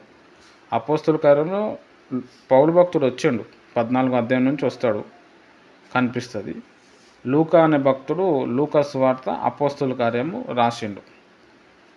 అయితే పౌలు భక్తునికి ఆయన అప్పటికే యూదుడిగానే ఉన్నాడు కాబట్టి ఆయనకు ఒక మొక్కు ఉంది కాబట్టి ఆ మొక్కు కెంక్రియా అనే ప్రాంతంలో ఆయన మొక్కు గుండు తీసుకున్నాడు. అయితే ఇప్పుడు కొంతమంది కూడా మొక్కులు మొక్కుతూ ఉన్నారు, నేను అట్లా చేయాలి ఇట్లా చేయాలి అని చెప్పి. ఆ మొక్కులు మనము మొక్కినా మంచిదే, దాన్ని తీర్చటం చాలా ఇంపార్టెంట్. మనం పాత నిబంధన వాక్యంలో మనం చూస్తే పాత నిబంధన కొట్టివేయబడ్డది కదా అని అంటాం. పాత నిబంధన ఆచరణనే కొట్టివేయబడ్డది, పండగలు పూజలు కొట్టివేయబడ్డది, బలి అర్పణలు కొట్టివేయబడ్డది. అందులో వాక్యం మనం దాన్ని అట్లనే నెరవేర్చాలి. పాత నిబంధన కంటే కొత్త నిబంధనలో ఎక్కువ వాక్యం ఉంది. పాత నిబంధన చేస్తే తప్పు, ఇక్కడేమో చూస్తేనే తప్పు కొత్త నిబంధన. అయితే ఇప్పుడు కొన్ని చర్చెస్లో ఏమంటున్నారు అని అంటే మీరు 7 వారాలు రండి, 10 వారాలు రండి అని. అదొక టెక్నిక్ అనమాట. ఎక్కువగా ఈ బైబిల్ మిషన్లో తర్వాత క్యాథలిక్ సంఘాలలో అట్లా ఉంటుంది. అది మతం అన్నమాట.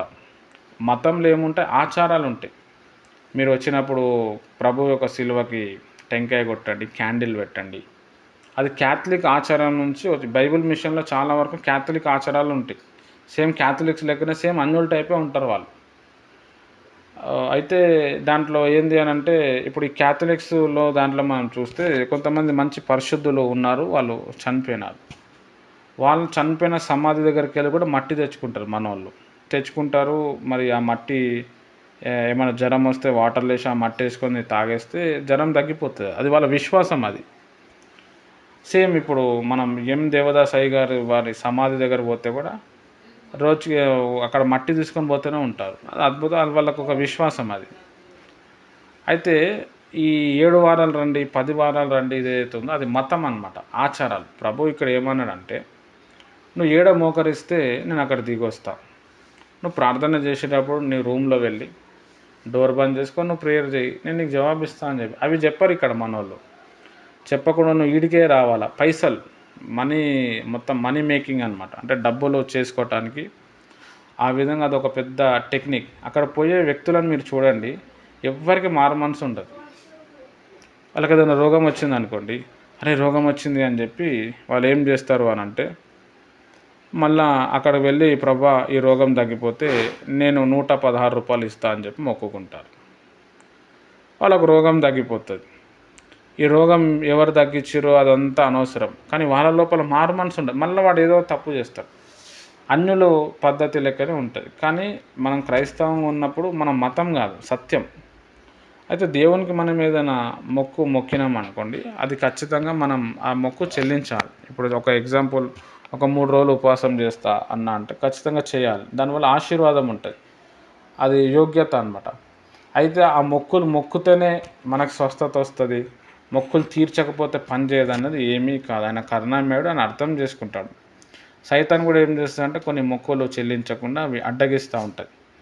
కొంతమంది ఇక ఆ వాక్యాలు పట్టుకొని మీరు ఇక్కడ 7 వారాలు వస్తా అన్నారు, 3 వారాలు వచ్చిన తర్వాత మీరు రాలేదు, మీకు దేవుని ఒక శాపం వస్తుంది, మీరు ఇక్కడ రండి, ఇట్లా చెప్పి కూడా పబ్లిక్ ఏం చేస్తారు అంటే ఆ విధంగా బోధించుకుంటా అదంతా కూడా మత ఆచారం అనమాట. అక్కడ అంతా కూడా యేసుప్రభు సిలువలు ఉంటాయి, ఆ సిలువకు మొక్కుతారు. యేసుప్రభు బొమ్మ ఉంటుంది, బొమ్మకు మొక్కుతారు. తర్వాత అక్కడి నుంచి నూనె కొనుక్కొని వస్తారు. అక్కడ నూనె కొంటేనే స్వస్థత అవుతుంది అనేది కూడా అదొక పెద్ద కహావత్ అనమాట. కహావత్ అంటే అదొక సామెత అనమాట. అంతా కూడా మతం ఆచారాలు. మరి అక్కడ స్వస్థతలు జరుగుతున్నాయి కదా అంటే అది దురాత్మ ప్రభావం. అది దేవుడు ఏం చేస్తాడు, సత్యం చెప్తాడు. నువ్వు ఏడైనా ఉండు బాబు, నువ్వు దేవుణ్ణి ఉంటే చాలు, నువ్వు పరిశుద్ధంగా ఉంటే చాలు, వాక్యాన్ని ఫాలో అయితే చాలు అంటారు. వీళ్ళు ఏం చేస్తారు, వాక్యం గురించి చెప్పారు. నువ్వు ఈడికే రావాలా, నువ్వు 7 వారాలే చేయాలా, ఒక్క 7 వారాలు చేస్తే కథం నీకున్న దరిద్రం అంతా వెళ్ళిపోతుంది అంట. 7 వారాలు చేయకపోతే కాదా, ఇప్పుడు మనం ఏమైనా 7 వారాలు చేస్తున్నామా, దేవుడు మనకు విడుదల ఇస్తలేడా? అది బాగా అర్థం చేసుకోవాలి. అయితే ఇక్కడ ఎన్ని మొక్కులు ఎన్ని చెల్లించినా కానీ మన ఆత్మీయత ఎంత పెరుగుతున్నది చాలా ఇంపార్టెంట్. నువ్వు ఎన్ని మొక్కులు చెల్లించినా కానీ ఆత్మీయత పెంచుకోకపోతే వేస్ట్ అవుతుంది. ఇప్పుడు నేనున్నాను, మెదక్ చర్చికి వస్తానని చెప్పి నేను అనుకున్నాను, నెలలో ఖచ్చితంగా నేను వెళ్ళి అక్కడ ప్రార్థన చేసుకొని వస్తాను. అక్కడ ఎందుకు వెళ్ళి ప్రార్థన చేస్తా అంటే ఒక ప్రార్థన వాతావరణం ఉంది ఆడ. కొన్ని ఇక్కడ ప్రేయర్లో చెప్పుకోనికి ఉండవు, మూమెంట్ ఉండదు. అక్కడ పోయి కొద్దిసేపు మంచిగా ప్రేయర్ చేసుకొని ఆ మూమెంట్ ఒకటి చేంజ్ అవుతుంది. అట్లా దినదినం పోతూ ఉంటే మనకు ప్రేయర్ లైఫ్ అనేది డెవలప్మెంట్ అవుతుంది.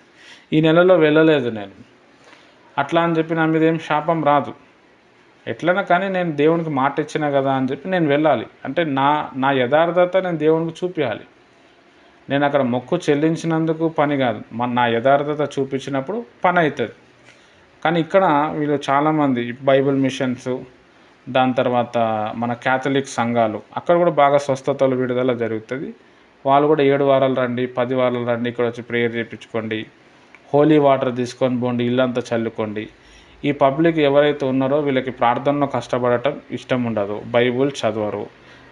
అట్లాంటి వాళ్ళంతా పిచ్చోళ్ళు ఏం చేస్తారు, అన్నిలో టైప్లో ఉండే పిచ్చోళ్ళు ఏం చేస్తారు అంటే అట్లాంటి దాంట్లో అక్కడ మంచిగా అవుతుందంట, అక్కడ అదే అవుతుందంట, అక్కడ పోతే నీకు మంచిగా అవుతుంది, కానీ ఆత్మీయత ఏం పెరిగింది, ఏం పెరగదు. ఎందుకంటే అది ఆచారం. ఆ ఆచారాలే వద్దురా బాబు అని చెప్పి మనం దేవుణ్ణిలో వచ్చిన తర్వాత కూడా మనం ఆచారాల్లో పోతున్నాం. ఖచ్చితంగా అక్కడ కొబ్బరికాయ కొట్టాలా, క్యాండిల్ వేయాలి. ఇంకా కొంతమంది పిచ్చోళ్ళు ఏం చేస్తారంటే మోకాల మీద నడుచుకుంటూ పోతారు, మోకాలు మెట్లు ఎక్కుతారు అనమాట. ఆ మోకాలు మెట్లు ఎక్కేటప్పుడు ఆ మోకాల దగ్గర ఏమైనా జారింది, ఆ మోకాలు కందింది అనుకో, దాదాపుగా 2-3 లక్షలు అవుతుంది ఆపరేషన్కి. ఒకటిగా ఒకటి. దేవుడైతే చెప్పలేడు నువ్వు మోకాల మీద రా అని చెప్పలేడు. ఆయన ప్రశాంతంగా ఉండు, ఎప్పుడైనా గుర్తొస్తారా, నువ్వు ఆడనే కాదు, నువ్వు ఎక్కడ మోకరించిన దేవుడు ఒక ప్రాంతానికి దేవుడు కాదు, ఆయన ప్రపంచానికి దేవుడు. ఇప్పుడు తిరుపతి వెంకటేశ్వర స్వామి గారు ఉన్నాడు, ఆ ప్రాంతంలో పోతేనే పని అవుతుంది, ఆ ప్రాంతానికే దేవుడు అని చెప్తారు. కానీ కాదు, దేవుడు ప్రపంచానికి దేవుడు. నువ్వు అమెరికాలో ఉండి ప్రార్థన చేసినా ఇక్కడ పని అవుతుంది. అది ఎందుకు అంటే దేవుడు కాబట్టి. ఇది మతము, ఇది సత్యం. కాబట్టి ఇది మనం అర్థం చేసుకో. కానీ చాలామంది క్రైస్తవులు ఏంటంటే ఇప్పుడు స్వస్థత శాలలు అని చెప్పి అట్లాంటి ప్రాంతాలలో వెళ్ళి అక్కడ అదే ఉంటున్నారు. అక్కడ మీరు ఎవరైనా చూడండి అసలు మారు మనసే ఉండదు. మళ్ళీ ప్రార్థన అనగానే ఖచ్చితంగా ఏడ్చుకుంటే ప్రార్థన చేస్తారు. అది అంతసేపు ఆర్టిస్టులు అనమాట వాళ్ళు. తర్వాత ప్రేయర్ అయిపోయిన తర్వాత అసలు ఏముండదు. నేను ఇంతసేపు మోకాల మీద ఉన్నా, నాకు ఇట్లా చేసిన కార్యం అంటారు కానీ దేవుని కోసం వాడు చేయటం ఏముండదు. ఏదైనా సమస్య వస్తే అరే ఇంట్లోకి వెళ్ళి ప్రార్థన చేస్తే కూడా దేవుడు వింటాడు అన్నది ఉండదు. అక్కడికి పోతేనే అయితే ఆ ట్రాన్స్లో తీసుకుపోతారు. అక్కడ నిజంగా దేవుడే ఉంటే డబ్బుల కోసం వాళ్ళు ఎందుకు చెప్పాలా? డబ్బులు ఇవ్వండి ఇవ్వండి ఇవ్వండి అని చెప్పి అవసరం లేదు. ఆటోమేటిక్ దేవుడే కలిగిస్తాడు, దేవుడే చేయించుకుంటాడు. వీళ్ళు ఖచ్చితంగా డబ్బులు అడుగుతారు. స్వేచ్ఛ అర్పణలు తీసుకురండి, అభిషేక అర్పణలు తీసుకురండి, అవి తీసుకురండి, ఇవి తీసుకురండి. ఇదంతా డబ్బుల మీదనే ఉంటుంది. అది ఒక రకంగా దయ్యం బోధ అని కూడా మనము చెప్పచ్చు. అదంతా కూడా బైబిల్ లేదు. ఇదే కాకుండా ఒక శిలువ మాల అని చెప్పి ఒక మాల ఉంటుంది. ఇప్పుడు ఇక్కడ మా తెలంగాణలో నక్షత్రపు మాల అని చెప్పి ఒక మాల ఉంటుంది. ఒక కొండ దేవుడు ఉంటాడు, ఆయన దగ్గరికి వెళ్ళి మొక్కి ఒక ఎల్లో కలర్ డ్రెస్ వేసుకోవాలి. మొన్న పవన్ కుమార్ గారు కూడా డిప్యూటీ సీఎం అయిన తర్వాత ఆయన ఒక 11 రోజులు ఆయన ఒక మాల వేసిండు. అయ్యప్ప మాల తెలుసు, దుర్గామాత మాల తెలుసు, హనుమాన్ మాల తెలుసు. అట్లా క్రైస్తవంలో కూడా ఒక మాల ఉంది. వాళ్ళు తెల్ల బట్టలు వేసుకొని సేమ్ ఇట్లనే అయ్యప్పలు లెక్కనే వాళ్ళు మాలలు వేసుకొని తిరిగి ఒక 40 రోజులు దీక్ష చేస్తారు. బైబిల్లో అవన్నీ లేవు. నువ్వు ఏదైనా చెప్తున్నావంటే బైబిల్లో ఉండాలా. బైబిల్లో అదొక 4-5 వచనాలు దానికి సపోర్ట్ చేయాలి. ఒక్కటి చూపించి ఇదే ఉంది అని చెప్పనీకి లేదు. దేవుడు ఏమన్నాడు? నీతిమంతుడు విశ్వాసంగా మూలంగా బ్రతుకుతాడు అన్నాడు. నువ్వు నన్ను అంగీకరిస్తే నేను అన్నీ ఇస్తా అన్నాడు. అంతే. మరి దాంట్లో మళ్ళీ అన్య ఆచారాలు లెక్క మనం చేసేది అంత అవసరం. ఇప్పుడు క్యాథలిక్స్లో మనం పోతే మేరీ మాత గారి సెప్టెంబర్ 8వ తారీఖు ఆమె పుట్టినరోజు ఉంటుంది. ఆ టైంలో ఏం చేస్తారంటే ఇప్పుడు మన వినాయకుడు స్వామి గారి రథయాత్ర ఎట్లయితే చేస్తారో అట్లా మేరీ మాతది కూడా రథయాత్ర చేస్తారు.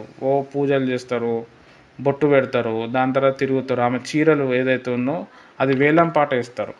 మన దుర్గామాత గారి చీరలు ఎట్లయితే వేలం పాట వేస్తారో అట్లా అదంతా కూడా మతంలో ఆచారాలు ఉన్నాయి. ఆమె ఇప్పుడు మేరీ మాత గారు ఉన్నారు, ఆమె విగ్రహం వేసుకొని తిరుగుతారు. ఆ విగ్రహం ముందర మామూలుగా ఉంటుంది, ఆ విగ్రహం ముందర ఊస్తారు. ఆ విగ్రహానికి ఏమీ వాల్యూ ఉండదు. ఎప్పుడైతే ఆమె పండగ వస్తుందో ఆ విగ్రహానికి మంచిగా ఫోటో మంచి కలరింగ్ వేసి దానికి పూలు పెట్టేసి దానికి అగరబత్తి పెట్టి ఆమె దేవుడు ఉన్నాడు అని చెప్తారు. అట్లెట్లా దేవుడు అయ్యిండు? అన్ని రోజుల నుంచి లేడా? మరి పక్కన ఉన్నప్పుడు పూలమాల ఏమి అలంకారం లేనప్పుడు ఆ విగ్రహం ముందరనే ఊస్తారు, ఆ విగ్రహం ముందరనే యూరిన్ పాస్ చేస్తారు. అప్పుడు ఏమీ కనబడదు. ఇదంతా కూడా మూఢనమ్మకాలు, మత ఆచారాలు. మరి అక్కడ మంచి జరుగుతుంది కదా బ్రదర్ అంటే సైతాన్ చేస్తున్నది. సైతాను మంచి చేసి కూడా ప్రజల్ని నరకానికి తీసుకుపోతుంది. సత్యం నిన్ను స్వతంత్రునిగా చేస్తుంది. ఇప్పుడు మనం ఉన్నాము, యేసుప్రభు బొమ్మ ఏమీ లేదు, ఆచారం కాదు. ఆయన జీవం గల దేవుడు. ఎక్కడ 2-3 ఉంటారో అక్కడ ఉంటా అన్నాడు. ఈరోజు మనం ఉన్నాం ఒక 11-12 మంది. మన మధ్యలో ప్రభు ఉన్నాడు. ప్రభు కోసం మనం డిస్కస్ చేస్తాం. ప్రభుకు ఆ దమ్ముంది, ఎక్కడ పోయినా వస్తాడు ఆయన. విగ్రహం ఉంటేనే నేను వస్తా, విగ్రహం నుంచే నేను ఇతను మాట్లాడతాను ఎక్కడ చెప్పలేడు. నేను విగ్రహం కానని డైరెక్ట్గా చెప్పాడు. అవి కళ్ళు ఉంటాయి, చెవులు ఉంటాయి, కానీ వాటికి వినిపించవు. అట్లా క్రైస్తవత్వంలో కూడా యేసుప్రభు బొమ్మలు ఉన్నాయి. యేసుప్రభు బొమ్మలు సిలువలు ఉన్నాయి, మేరీ మాత సిలువలు ఉన్నాయి. కానీ అది పరలోక రాజ్యంగా తీసుకపోదు. కానీ పబ్లిక్ తెలియదు. వాళ్ళు అట్లా ఎందుకు అయ్యారు? బైబుల్ చదవరు. వాళ్ళకి దేవుడు అది ఇవ్వలేదు. ఒక రకంగా చెప్పాలంటే మనకి ఇచ్చిండు, మనం తెలుసుకున్నాము అంటే అది గొప్ప విషయం. మనకి భారం వచ్చి ప్రభా వాళ్ళు కూడా రక్షణలోనికి రావాలని చెప్పి మనం ప్రార్థన చేసినప్పుడు, ఒకవేళ దేవుడు యాక్సెప్ట్ చేసినప్పుడు, వాళ్ళ గుడ్డి నేత్రాలు కూడా తెలిసినప్పుడు వాళ్ళు కూడా ప్రభువుని నమ్ముకుంటారు. చాలామంది క్యాథలిక్స్లో ఉన్న వాళ్ళు కూడా అరే ఇది సత్యం కాదు, మా దాంట్లో అంతా పాపమే ఉంది, వాక్యం కూడా పెద్దగా ఉండదు, బైబిల్లో ఒకటి ఉంటే వీళ్ళు ఒకటి ఫాలో అవుతారు కదా అని చెప్పి చాలామంది ప్రభువుని నమ్ముకున్న వాళ్ళు ఉన్నారు. ఎవరో ఒకరి ప్రార్థన వల్ల కూడా అట్లా అయ్యింది. కాబట్టి ఇక్కడ మనం ఏంది అని అంటే అదంతా ఆచారం. 7 వారాలు రండి, మీరు ఖచ్చితంగా మొక్కుకుంటే మీ మొక్కులు చెల్లించండి, ఖచ్చితంగా డబ్బులు ఇంత ఇవ్వండి. నువ్వు ఎన్ని డబ్బులు ఇచ్చేసినా కానీ నువ్వు మనసు ఇవ్వకపోతే వేస్ట్. బైబిల్లో 10వ భాగం ఇవ్వమని ఉంది. అది పాత నిబంధన. కొత్త నిబంధన 10వ భాగం కంటే ఎక్కువ ఇవ్వాలి. మనము కొరింథీయులకు రాసిన పత్రిక 16వ అధ్యాయము మనం ఒకసారి చూద్దాం. ఒకసారి అందరు కూడా కొరింథీయులకు రాసిన పత్రిక 16వ అధ్యాయం తీయండి, దాంట్లో కనిపిస్తుంది. మొదటి కొరింథీలే అనుకుంటా, నాకు కూడా కరెక్ట్ గుర్తులేదు. చూడండి, మొదటి కొరింథీయులకు రాసిన పత్రిక 16వ అధ్యాయము 1వ వచనం. పరిశుద్ధుల కొరకైన చందా విషయమైతే నేను గలతీయ సంఘంకు నియమించిన ప్రకారం మీరుని చేయుడి. నేను వచ్చినప్పుడు చందా పోగు చేయకుండా ప్రతి ఆదివారమును మీలో ప్రతివాడు తాను వర్ధిల్లిన కొలది తన యొద్ద కొంత సొమ్మును నిల్వ చేయవలెను. గలతీయ సంఘానికి ఏదైతే చెప్పానో అదే రూల్ మీకు చెప్తున్నాను. నేను వచ్చినప్పుడు ఎవ్రీ సండే మీరు మీకున్న కొలది, ఆడ దశంభాగమే ఈమాన్లేడు, నీ దగ్గర ఎంత నువ్వు ఎంత డెవలప్మెంట్ అవుతున్నావు అందులోకి వెళ్ళి కొంచెం డబ్బు తీసి నువ్వు ఆ సొమ్మును నువ్వు నిలువ పెట్టాలి, నేను వచ్చి తీసుకుంటా, అది సేవలో ఖర్చు పెడతా అని చెప్పిండు. ఎవరు? పౌలు భక్తుడు. క్రైస్తవుడు అనేవానికి దాతృత్వం ఉండాలి. ఆ వచ్చిన డబ్బులతోటి ఏమవుతుందంటే సేవ జరుగుతుంది, దైవజనుడు పోషింపబడతాడు. దాని తర్వాత ఏమవుతుందంటే ఇచ్చినవానికి ఆశీర్వాదం వస్తుంది. అయితే ఇక్కడ మనం బాగా అర్థం చేసుకోవాల్సిన విషయం ఏంటంటే దేవునికి ఏదైతే మనం ఇవ్వాలో అది మనకి ఇచ్చేయాలి, అది మనం తీసుకోకూడదు. ఇప్పుడు ఒక బియ్యం విత్తనాలు ఉన్నాయి, 1 కేజీ విత్తనాలు ఉన్నాయి. ఆ విత్తనాలు మనం పొలంలో వేస్తే 100 కేజీలు బ్యాగ్ వస్తుంది, 100 బ్యాగులు వస్తాయి. అదే విత్తనం మనం తినేస్తే మళ్ళీ మనం ఫ్యూచర్లో బతకనీకి ఉండదు. కాబట్టి దేవుడు మనం ఎట్లయితే డెవలప్మెంట్ అవుతున్నామో దేవునికి మనం ఏదైతే ఇవ్వాలో దేవుడు మనకు చెప్తాడు, నువ్వు ఇంత ఇవ్వాలి అని చెప్పి, అది మనం తీసి పక్కన పెట్టేయాలి. ఒక రూమ్ రెంట్ కడుతున్నట్టు, ఒక కరెంట్ బిల్లు కడుతున్నట్టు అది తీయాలి, అది రూల్ అనమాట. పౌలు భక్తుడు అదే చెప్పిండు. అది తీసి నువ్వు ఏం చేయాలంటే నువ్వు ఎక్కడైతే దైవజనుడి దగ్గర నువ్వు ఆశీర్వాదింపబడుతున్నావో, ఎక్కడైతే ప్రభు వల్ల తీసుకుంటున్నావో ఆయనకు అది ఇచ్చేసేయాలి అంతే. ఆయన ఏం చేస్తాడు, ఆ డబ్బులు మళ్ళీ దేవుని సేవ కొనసాగింపబడటానికి ఆయన ఇస్తాడు. ఆ ఇచ్చే దైవజనుడు ఎట్లుండాలా? ఫుల్ టైం సేవకుడే ఉండాలి, పార్ట్ టైం సేవ చేసేటోడు కాదు. చర్చిలో కూడా జాబ్ చేసే పాస్టర్లు ఉంటారు, వాళ్ళకి ఇవ్వటం కాదు, ఫుల్ టైం సేవకుడు చేసేటోనికి ఇవ్వాలి. అది లేవి కాండంలో ఉంటుంది. 12 గోత్రికులు ఉన్నప్పుడు 11 గోత్రికులకే ల్యాండ్ చూపించండు యెహోషువ. లేవి గోత్రికులకు ల్యాండ్ చూపేలేదు. లేవీయులకి యెహోవా శాశ్వతము, యెహోవా వాళ్ళకి స్థానము. వీళ్ళందరూ లేవీలు బతకటానికి ఈ 11 గోత్రికులు ఉన్నారో మీరు డబ్బులు పోగు చేసి వాళ్ళకి ఇచ్చేయండి, వాళ్ళు అట్లా బతికేస్తారు అన్నాడు. అంటే ఇక్కడ లేవీలు బతకాలన్నా, దేవుని సేవకులు బ్రతకాలన్నా చందా పోగు చేసి మనం ఇవ్వాలి. ఇది మెయిన్ కాన్సెప్ట్ అన్నమాట. అయితే మనం ఇది పట్టుకుని ఇది అయితేనే ఇస్తారు అని చెప్పి చెప్పుకుంటున్నారు. ఇట్లా చాలా మూఢనమ్మకాలు ఉన్నాయి. కాబట్టి ఇక్కడ మనము అర్థం చేసుకోవాల్సిన విషయం, ఇక్కడ పౌలు భక్తుడు ఏమని చెప్పిండంటే మీరు ఎలా అయితే అభివృద్ధి పొందుతున్నారో ఆ అభివృద్ధిలోకి వెళ్ళి మీరు కొంచెం చందా పోగు చేసి మీ దగ్గర పెట్టుకోండి, మీకు ఎవరు వస్తారో వాళ్ళకి ఇచ్చేసేయండి అని ఇక్కడ పౌలు భక్తుడు వాళ్ళకి చెప్పిండు. వాళ్ళు అప్పుడు మాసిదోనియా ప్రజలు అంత పేదరికంలో ఉంటే కూడా వాళ్ళు నన్ను చాలాసార్లు ఆదుకున్నారు అని కూడా, పేద సంఘమైన నన్ను ఆదుకున్నాను పౌలు భక్తుడు వాళ్ళ కోసం సాక్ష్యం చెప్తాడు. అట్లా మనం దేవునికి మనం రుణస్థులుగా ఉన్నప్పుడు దేవుడు మన పట్ల గొప్ప కార్యాలు చేస్తాడు. అయితే వీళ్ళు ఏం చేస్తున్నారు అని అంటే వీళ్ళు మన దగ్గరకు వస్తలేరు, మనమే పిచ్చోళ్ళు లెక్క వాళ్ళ దగ్గర పోయి ఆడ పైసలు ఇచ్చేసి వస్తున్నాం. వాళ్ళు రావాలి కదా. ఇక్కడ ఏమంటారు, నేను వచ్చినప్పుడు నాకు ఇవ్వండి అన్నాడు పౌలు భక్తుడు. వీళ్ళేమో రారు, మనకేమో పైసలు ఏమని చెప్తారు. పోనీ వాళ్ళు పైసలు ఇచ్చిన తర్వాత మన ఇంట్లో ప్రేయర్ చేయాలన్నా అది ఏమి ఉండదు. వాళ్ళ పిల్లల స్కూల్ ఫీజులకి లేకపోతే వాళ్ళది ఏదో ఇంకా దాన్ని ఖర్చు పెడుతున్నారు. మరి అది ఎట్లా అవుతుంది? పౌలు భక్తుడు రావటానికి డబ్బు ఖర్చు ఉంటుంది, అది పోగు చేయండి నేను తీసుకొని పోతాను, దాంట్లోకి వెళ్ళి నేను దశంభాగం తీసి వేరే దానికి ఇస్తాను, నేను సేవలో ఖర్చు పెట్టేస్తా అంటున్నాను. చాలామంది ఏమంటున్నారు అంటే మేము ఇంత దశంభాగం ఇస్తే కూడా మాకెందుకు ఆశీర్వాదం వస్తలేదు, మాకెందుకు నెమ్మది కలుగుతలేదు అంటే ఇందుకే అనమాట. ఇక్కడ ఇది ప్రాబ్లం అవుతుంది. ఇది ఎవరికి తెలియదు. ఇవ్వండి ఇవ్వండి ఇవ్వండి, అదొక మతం లెక్క దాన్ని పాటించి మీరు దశంభాగం ఇస్తలేరు, మీకు అందుకు ఇట్లా అయ్యింది, మీకు అట్లా ఇట్లా ఇవే చెప్తారు. కానీ మీరు దేవునిలో ఉండండి, దేవుని కోసం జీవించండి, ప్రభు కోసం నిలబడి. ఎవరైతే బాగా ప్రభువుని ప్రేమిస్తాడో వాడు దశంభాగం కంటే ఎక్కువ ఇచ్చేస్తాడు. ఎందుకంటే దేవుడు నన్ను ఇంత కాపాడుతున్నాడు, సంఘం నడవాలి, సేవకుడు నా సేవకుడు నిలబడాలి కదా అని చెప్పి అట్లా ఇచ్చేస్తారు. వాళ్ళకి అట్లనే ఆశీర్వాదం వస్తుంది, రాదనేది ఏమి ఉండదు. దేవుని దగ్గర ఏదైనా ఇస్తే అది మళ్ళీ మనకి నెక్స్ట్ డే మనకి బ్యాక్ అయిపోతుంది. కానీ ఇక్కడ ఏంది, దాని మీదనే ఎక్కువ ఫోకస్ చేస్తారు. అదొక మతం ఆచారం.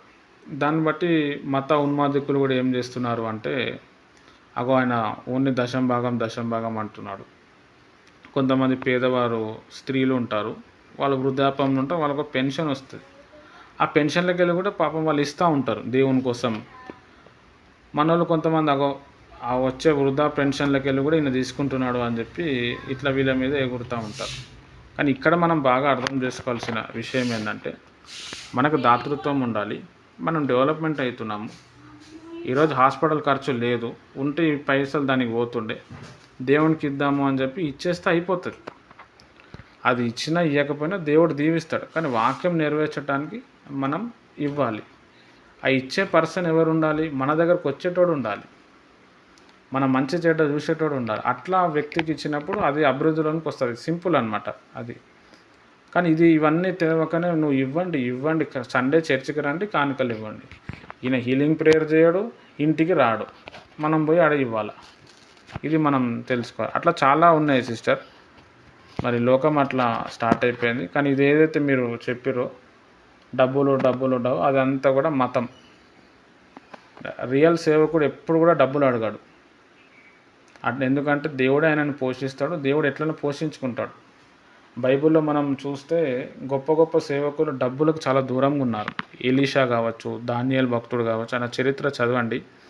నయోమను 30 రకాల డ్రెస్సులు తెచ్చిన అంటే వద్దు, పేదలకు ఇచ్చే అంటాడు. అదే డబ్బు కోసం గేహాజీ పోయి శాపం తెచ్చుకున్నాడు. దానియేలు భక్తుడు దగ్గర కూడా వచ్చినప్పుడు నీకు 3 రకాల బట్టలు ఇస్తామంటే వద్దు నువ్వు పేదలకు ఇచ్చే అంటాడు. రియల్ సేవకుడు ఎప్పుడు కూడా డబ్బులు అడగడు. కాబట్టి ఎందుకంటే దేవుణ్ణి అడిగినప్పుడు దేవుడే వాళ్ళకి ఇస్తాడు. ఇప్పుడు ఒక దైవజనుడు వస్తూ ఉన్నప్పుడు దేవుడే మనల్ని ప్రేరేపిస్తాడు, మనకు పైసలు ఇస్తాడు, ఫలానా వ్యక్తికి ఇంత ఇచ్చేయని. మనం అది ఇచ్చేస్తాము, మనకు నెక్స్ట్ డే ఆ పైసలు కూడా వచ్చేస్తాయి. అదంతా కూడా దేవుడే చూసుకుంటాడు. కానీ మన వాళ్ళు ఇస్తేనే దేవుడు ఆశీర్వాదం, ఇవ్వకపోతే అది అట్లా లేదనమాట. నువ్వు దశంభాగం ఇవ్వకపోయినా, నువ్వు 100 రూపాయలు ఇచ్చినా అది నువ్వు నెక్స్ట్ డే నువ్వు పొందుకుంటావు. నువ్వు ఏమి ఇవ్వకపోయినా పొందుకుంటావు. కానీ దేవుని పని జరగాల కదా. నేను దేవునికి ఇవ్వకపోతే ఎట్లా అనేది మనం తెలుసుకొని మనం ఎంతైనా ఇవ్వచ్చు. అంతనే ఇవ్వాలా అని చెప్పి లేదు. కొంతమంది దాన్ని వసూలు చేస్తారు, పిండుతారు. ఇట్లా మీరు ఇవ్వాలా ఈ రోజుల్లో మీరు దశంభాగం ఎవరు ఇవ్వలేదు చేతులు ఎత్తండి అంటారు. ఇక లేపుతారు మనోళ్ళు. మీరు నిశ్చయించుకుంటారా, మీరు ఇస్తారా ఖచ్చితంగా అని అంటారు. బాప్తిజం ఇచ్చేటప్పుడు కూడా అన్ని ఒప్పుకోలు పెట్టుకొని నువ్వు నెలకి మీ అయ్యగారికి బాప్తిజం ఇస్తావా అని చెప్పి ఒప్పుకోలు ఇస్తావు.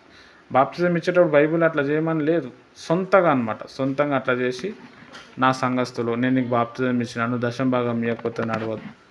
దశంభాగం గురించి ఒక అర్ధగంట ఉంటుంది వాక్యం. అది కాదు, అది 10 రూల్ రెగ్యులేషన్సే కాదు. మనకు ఉన్నదంటే ఎంతైనా ఇవ్వచ్చు. రైట్, మంచి డౌట్ అడిగారు సిస్టర్. టాపిక్ ఎక్కడి నుంచి ఎట్ట పోయింది. రైట్, ఇంకేదైనా డౌట్ ఉంటే అడగండి, లేకపోతే మనం ప్రేయర్ చేసుకుందాం. అనే ప్రజలు ఇప్పుడు 7th డే సచివాళ్ళు ఉంటారు కదా, ఒక ఆయన అంటున్నారు నన్ను ఒకసారి మా సంఘానికి రావచ్చు కదా, మాది కరెక్ట్గా ఉంటుంది సంఘము, అసలే ఆదివారం ఎవరు చెప్పారు విశ్రాంతి దినమని, శనివారమే వస్తుంది విశ్రాంతి దినము, మీరు ఆదివారం వెళ్తారు కానీ శనివారం మేము 7th డే సంఘం మాది శనివారమే కరెక్ట్ అని ఒకసారి అంటున్నారు. ఆయన ఎంపీడీసీ గారు అన్న, కొంచెం దీని గురించి నాకు చెప్పండి. ఓకే అక్క, అదే అక్క, ఇప్పుడు అబద్ధ బోధకుల్లో ఒకటి యెహోవా సాక్షుల బోధ, దాని తర్వాత ఈ 7th డే కూడా ఇది అబద్ధ బోధ అనమాట. అంటే వాళ్ళు ఏం చెప్తారు అంటే విశ్రాంతి దినము 7వ రోజు కాబట్టి 7వ రోజు విశ్రాంతి దినము ఆరాధించాలని చెప్తారు. ఇక్కడ మనము సండే రోజు ఎందుకు ఆరాధిస్తామంటే సండే ప్రభు ఆ రోజు లేచిండు. తర్వాత సంఘం కూడా ఈ ఆదివారం రోజు కూడుకునేవాళ్ళు. ఇప్పుడు అపోస్తుల కార్యం మనం 20వ అధ్యాయంలో మనం చదివితే ఆదివారం రోజు రొట్టె మనం రొట్టె విరిచే టైంలో నేను వాక్యం చెప్పిన అంటాడు. అంటే అప్పటి కాలంలో ఆదిమ సంఘం ఏదైతే ఉందో వాళ్ళు ఆదివారం రోజు కూడుకునేవారు. యేసుప్రభు వారు కూడా చనిపోయి తిరిగి లేచిండు. ఆదివారం అంటే వారానికి మొదటి రోజు అనమాట. ఈ శనివారం అనే పద్ధతి ఏదైతే ఉందో ఇది యెహోవా దేవుడు అనమాట. యెహోవా దేవుడు శనివారానికి ఆయన దేవుడు. యేసు ప్రభు కూడా నేను విశ్రాంతికి దేవుడు అన్నాడు. ఇప్పుడు ఏమైపోయింది, అది మతం అయిపోయింది. ఇది సత్యం. అది ఆదివారమే కాదు, శనివారమే రోజు కాదు, నువ్వు ఏ రోజైనా కూడుకోవచ్చు.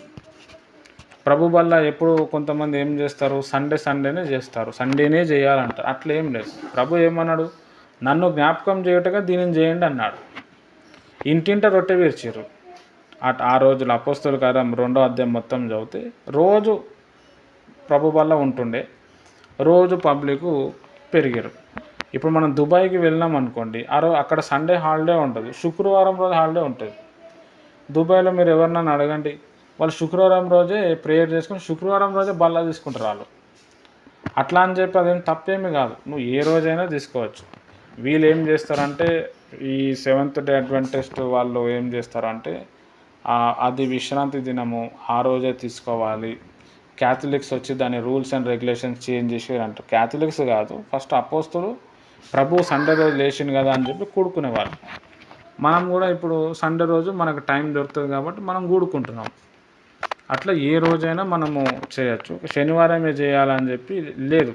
శనివారం రోజు ఇంకా ప్రభువారు చనిపోయి ఆయన తిరిగి లేవదు, ఆయన ఇంకా సమాధిలో ఉన్నాడు. ఈ ఆదివారం రోజు లేచిండు. ఈ సెవెంత్ డే అడ్వెంటిస్ట్ అనే దుర్బోధ గురించి చాలా సబ్జెక్ట్ ఉన్నది, అది నేను చెప్తాను ఎప్పుడన్నా. ఆ నోట్స్ కూడా ఇస్తే మీకు తెలిసిపోతుంది. అప్పుడు మీరు కూడా వాళ్ళకి ప్రశ్నలు వేయచ్చు. మీరు ప్రశ్నలు వేసినప్పుడు వాళ్ళకి ఆ ప్రశ్నలు కొన్ని తెలియవు. అరే అవును ఇది కూడా కరెక్ట్గా ఆలోచిస్తారు, కానీ రారు. కానీ ఏదో ఒక రోజు అర్థం చేసుకొని అప్పుడు వాళ్ళు దేవుళ్ళు వస్తారు. అందుకే మనం వాక్యం బాగా తెలుసుకోవాలి. అన్ని రకాల వ్యక్తులు వస్తారు. వాక్యం మనకు తెలియకపోయేసరికి మీకు అంతా ఏం తెలియదు, మేము చెప్పిందే వినాలి అంటారు. కానీ అది సెవెంత్ డే అడ్వెంటిస్ట్ అనేది అదంతా కూడా తప్పు. శనివారమే ఆరాధన ఏం లేదు, ఏ రోజైనా చేయొచ్చు. ఆదివారం ప్రభు లేచిండని చెప్పి మనం కూడుకుంటాం, బల్ల తీసుకుంటాం. ఇప్పుడు నేను కొంతమంది దగ్గరకు వచ్చినప్పుడు వాళ్ళకి సండే నేను వాళ్ళకి అవైలబుల్లో ఉన్నాను. నేను ఏ రోజు వస్తే ఆ రోజు వాళ్ళకి బల్ల ఎందుకు తీసుకుంటున్నాము, ప్రభువుని జ్ఞాపకం చేసుకోవడానికి తీసుకుంటున్నాం. చాలా చర్చెస్లో దౌర్భాగ్యం ఏంటంటే ఈ ఆదివారం రోజే బల్ల ఉండదు. మరి నువ్వు ఎందుకు కూడుకున్నావు అక్కడ? వాక్య విశ్లేషణలు తెలియక, ఆ ప్రత్యక్షతలు వాళ్ళకి తెలియక అట్లా అయిపోతారు. కొన్ని తెలుసుకున్నా కానీ మా అయ్యగారు ఇది ఫాలో అవ్వలేదు అని చెప్పి వాళ్ళు అట్లా కూడా ఉన్నారు. కానీ రూల్ ప్రకారం ఏంటంటే ప్రభు కోసం మనం ఎప్పుడైనా తీసుకోవచ్చు. ఓకే అక్క, మంచి డౌట్ అడిగారు, థ్యాంక్ యూ. ఇంకెవరికైనా డౌట్ ఉంటే అడగండి.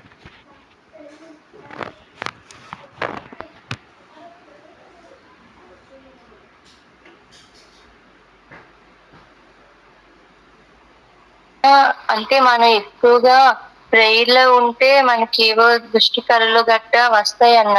అంటే మొన్న నైట్ అన్న మా పక్క వాళ్ళందరూ కనిపించి ఊగినట్టుగా కనిపించారన్న. మళ్ళీ నిన్న నైట్ నుంచి నాకు పాము గట్టు కనిపించిందన్న. పాము కనిపించి నా కాలు కుట్టేసి కరిసినట్టుగా కనిపించిందన్న. అలాగే అన్న, అంటే మనం ఎక్కువ దేవుళ్ళు ఉన్నాం కదన్నా, అప్పుడు అది విగ్రహారం చేశాను కదన్నా, అవి అంటే ఇటు నిలువెచ్చిన స్థితిలో ఉండకూడదని అన్నారు కదన్నా. అటువైపు ఇటు ఏదో ఒక పక్కే ఉండాలి అని అన్నారన్న. అందుకనే నాకు వచ్చిన డౌట్ అన్న, దీనివల్ల ఏంటన్నా అర్థం కావట్లేదు ఈ కళల ద్వారా. ఓకే సార్, చెప్తా. ఇప్పుడు మీరు ఆల్రెడీ దేవుళ్ళు ఇప్పుడు వచ్చి ప్రార్థన చేస్తారు కదా, అయితే ఆ సైతాన్ శక్తులకి కోపం వచ్చి అవి వచ్చి ఇబ్బంది పెడతాయి. ఎందుకు వాటికి ఇష్టం ఉండవు, ఎందుకంటే నువ్వు ప్రభువుని నమ్ముకుంటావు, తర్వాత వాటి రాజ్యం కూలిపోతుంది, అనేక మంది బాగా అవుతారని చెప్పి అవి డిస్టర్బెన్స్ ఇస్తాయి. మనకేమనిపిస్తుంది అంటే మనం ప్రేయర్ చేసినప్పుడు ఏంది ఇంత ప్రాబ్లం వస్తుంది, అవి కూడా వచ్చి మనకు చెప్తాయి, ఇగో నువ్వు ప్రేయర్ చేయటం వల్ల ఇంత ప్రాబ్లం వస్తుంది కాబట్టి నువ్వు ప్రేయర్ చేయకు. విషయం ఏంది, మనం ప్రేయర్ చేస్తూ ఉన్నప్పుడు వాటి మీద శక్తి పోతుంది, అవి తట్టుకోలేక మీకు ఇబ్బంది పెడుతుంది.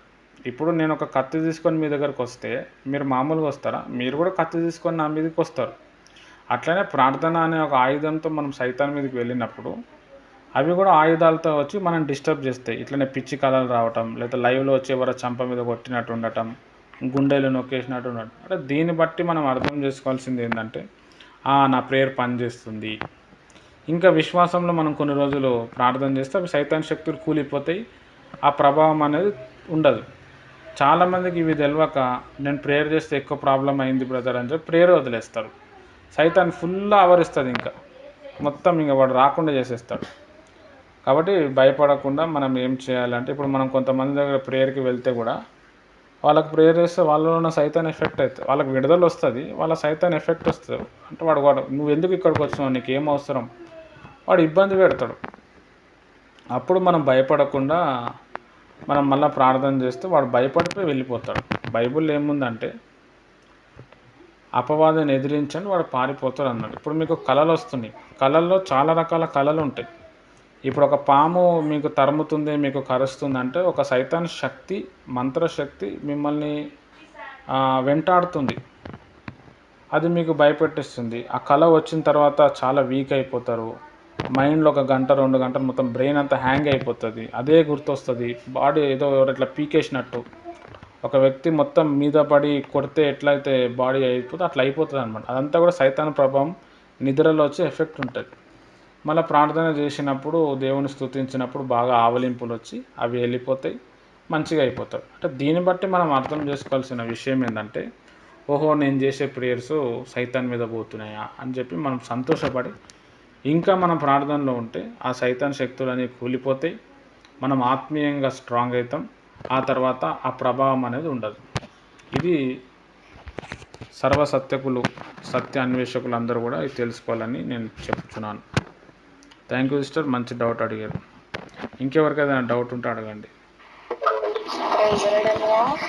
అంటే కొంతమంది అంటారని ఇంట్లో ముందు వెలిగించకుండా, ఇంట్లో వాళ్ళు మార్చకుండా బయటికి వెళ్ళి సేవ చేయకూడదు అని అంటున్నారమ్మా.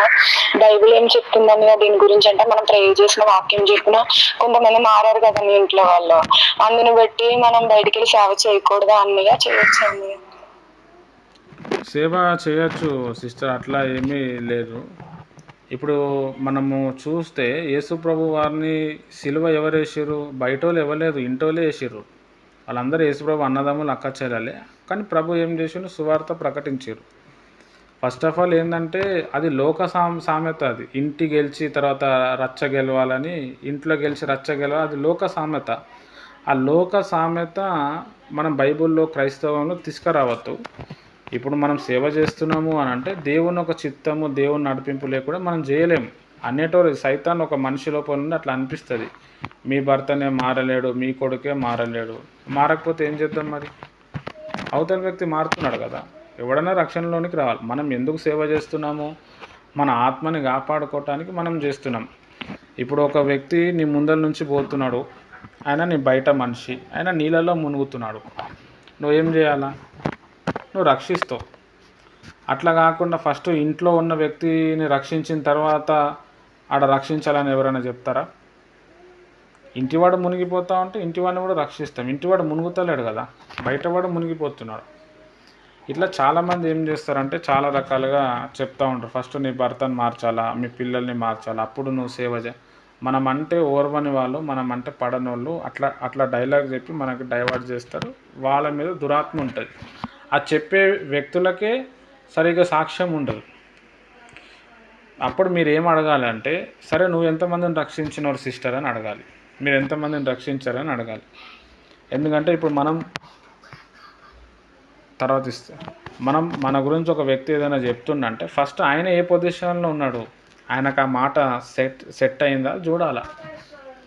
సరే బ్రదర్ నాది పక్కన పెట్టండి, సరే సిస్టర్ నాది పక్కన పెట్టు, మీరు ఎంతమందిని రక్షించారు, నేనన్నా మా ఆయన మారకపోయినా వేరేవాడిని మార్చుకుంటున్నాను, మీరు ఎంతమందిని చేశారు, ఏముండదు అక్కడ. ఇట్లా అంతా ఓన్లీ చెడగొట్టే బ్యాచే ఉంటుంది. కాబట్టి వాళ్ళ గురించి మనము బీపీలు పెంచద్దు. టైం వచ్చినప్పుడు భర్త మారుతాడు. ఇప్పుడు మా దగ్గర ఒక పాస్టమ్మ గారు ఉన్నారు, ఆమె భర్తకు తెలియకుండా 3 సంవత్సరాలు సేవ చేసింది. సేవ చేసి చర్చ్ కట్టింది కానీ భర్తకు తెలియదు. చర్చిలో అందరినీ పబ్లిక్ని తీసుకొచ్చింది, అప్పుడు తీసుకొని వచ్చింది. ఆయనకి యేసుప్రభు అంటే గౌరవం కానీ సేవ చేయొద్దని అంటాడు. ఆయన కార్పెంటర్ పనికి వెళ్ళాం కానీ ఈమె సేవకు వెళ్ళిపోతుండే, అక్కడ చిన్న చిన్న ప్రాంతాలకు ప్రార్థన చేస్తుంటే దేవుడు ఆమెకు దయ్యాల మీద అధికారం ఇచ్చాడు. అనేక మంది బాగారు, రక్షణలోని కూడా వచ్చేసారు. 3 సంవత్సరాలు అయిన తర్వాత నీకు ఒక ప్లేస్కి తీసుకుపోవాలని చెప్పి ఇక్కడ తీసుకుపోతే వాళ్ళందరూ సాక్ష్యం చెప్తే షాక్ అయిపోయింది ఆయన. ఇవన్నీ నాకు చెప్పకుండా నువ్వు ఎట్లా చేసినావు అని. తర్వాత ఆయన మారిపోయాడు. అక్కడ భర్త మారిండాలి. అదే భర్త ఇప్పుడు ఏం చేస్తుండు, అక్కడ సంఘ కాపరిగా ఉండి అక్కడ విశ్వాసుల్ని 2-3 సంఘాలు కట్టుకున్నారు. అట్లా వాళ్ళే మనల్ని దేవుళ్ళు తీసుకొచ్చి సేవలో నిలబెట్టారు. అట్లా మెయిన్ విషయం ఏంటంటే ఇంటి వాళ్ళు మారలేదు, బయట చూడాలన్నది అది సైతాన్ మాట. తర్వాత అట్లాంటి వాళ్ళంతా చెడగొట్టేటోళ్ళు. ఫస్ట్ అడగాల, సరే బ్రదర్ నువ్వు ఇంత చెప్తున్నావు, సరే సిస్టర్ ఇంత చెప్తున్నావు, నువ్వు ఎంతమందిని రక్షించినావు అని మనము అడగాల. వాళ్ళకే సాక్ష్యం ఉండదు, వాళ్ళకే దేవుని మీద పెద్ద విశ్వాసం ఉండదు, మన మీద అట్లా బురద జల్లుతూ ఉంటుంది. రైట్ సిస్టర్, మంచిగా డౌట్ అడిగారు. మీకు ఎవరైతే అడిగారో వాళ్ళకి అడగండి. ఈ మాట అనేది పాస్టర్లే అంటున్నారండి, అలాగా వెళ్ళొద్దు, చెయ్యకు, బయటకు వెళ్ళి నువ్వు బైబిల్లోకి రెఫరెన్స్ నీ భర్త మారలేనప్పుడు నువ్వు ఏం చేయకూడదు, ముందు నీ భర్తను మార్చుకో అని ఇలా అలా చెప్తారండి. అవును, మరి అడగాల, భర్తను మార్చాలంటే ఏం చేయాలో చెప్పు బ్రదర్ అని చెప్పాలి. మరి భర్తను ఎట్లా మార్చాలా మీరు అడగండి ఆయనకి.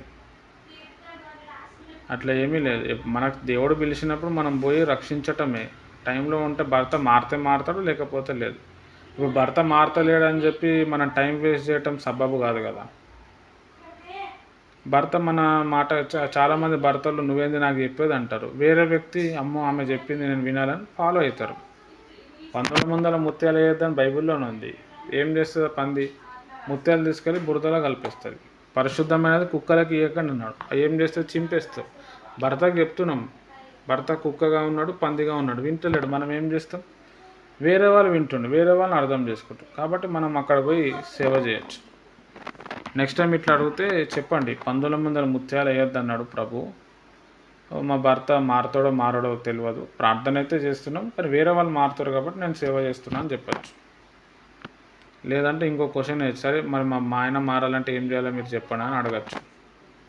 అడగాలి, అట్లా అడిగితే వాళ్ళు సైలెంట్ అయిపోతారు. ఓకే సిస్టర్, మంచి డౌట్ అది.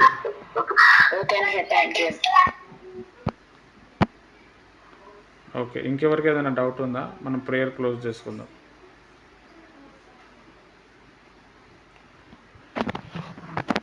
రైట్, మనం ప్రార్థన చేసుకుందాం. స్తోత్రం తండ్రి, పరిశుద్ధమైన దేవ, ఈ ప్రశ్నలు జవాబుల కార్యక్రమంలో మీరు ఉన్నారు, మీరు మాతో మాట్లాడినారు. ఈ మాటలు అందరిలో ఫలించునుగాక, ఆత్మపూర్ణులుగా మార్చి సాక్షిగా నిలబెట్టి రాకడలో మా అందరినీ మీరు సిద్ధపరిచి మహిమగత వహించి అద్భుతాలు ఆశ్చర్యకార్యాలు జరిగించి బిడ్డలను ఆశీర్వదించు. ఈరోజు జరుగుతున్న ఆరాధనలో, ప్రార్థనలో, సాయంత్రం పూట మీరే ఉండి మమ్మల్ని అందరినీ బలపరచమని యేసుక్రీస్తు నామంలో ప్రార్థిస్తున్నాను తండ్రి, ఆమెన్. ప్రభు అయిన యేసుక్రీస్తు కృప, తన యొక్క పరిశుద్ధ ఆత్మ సహవాసం ముఖ్యంగా మీకు సదాకాలం తోడ నడిపించునుగాక, ఆమెన్. సాయంత్రం 5 o'clock ప్రేయర్ స్టార్ట్ అవుతుంది. స్టార్ట్ అయిన తర్వాత మీరు మీ సాక్ష్యాలు చెప్పండి. తర్వాత మనం ప్రార్థనలో, ఆరాధనలో వెళ్దాం. థ్యాంక్ యూ అందరికీ. Praise the Lord. బాయ్.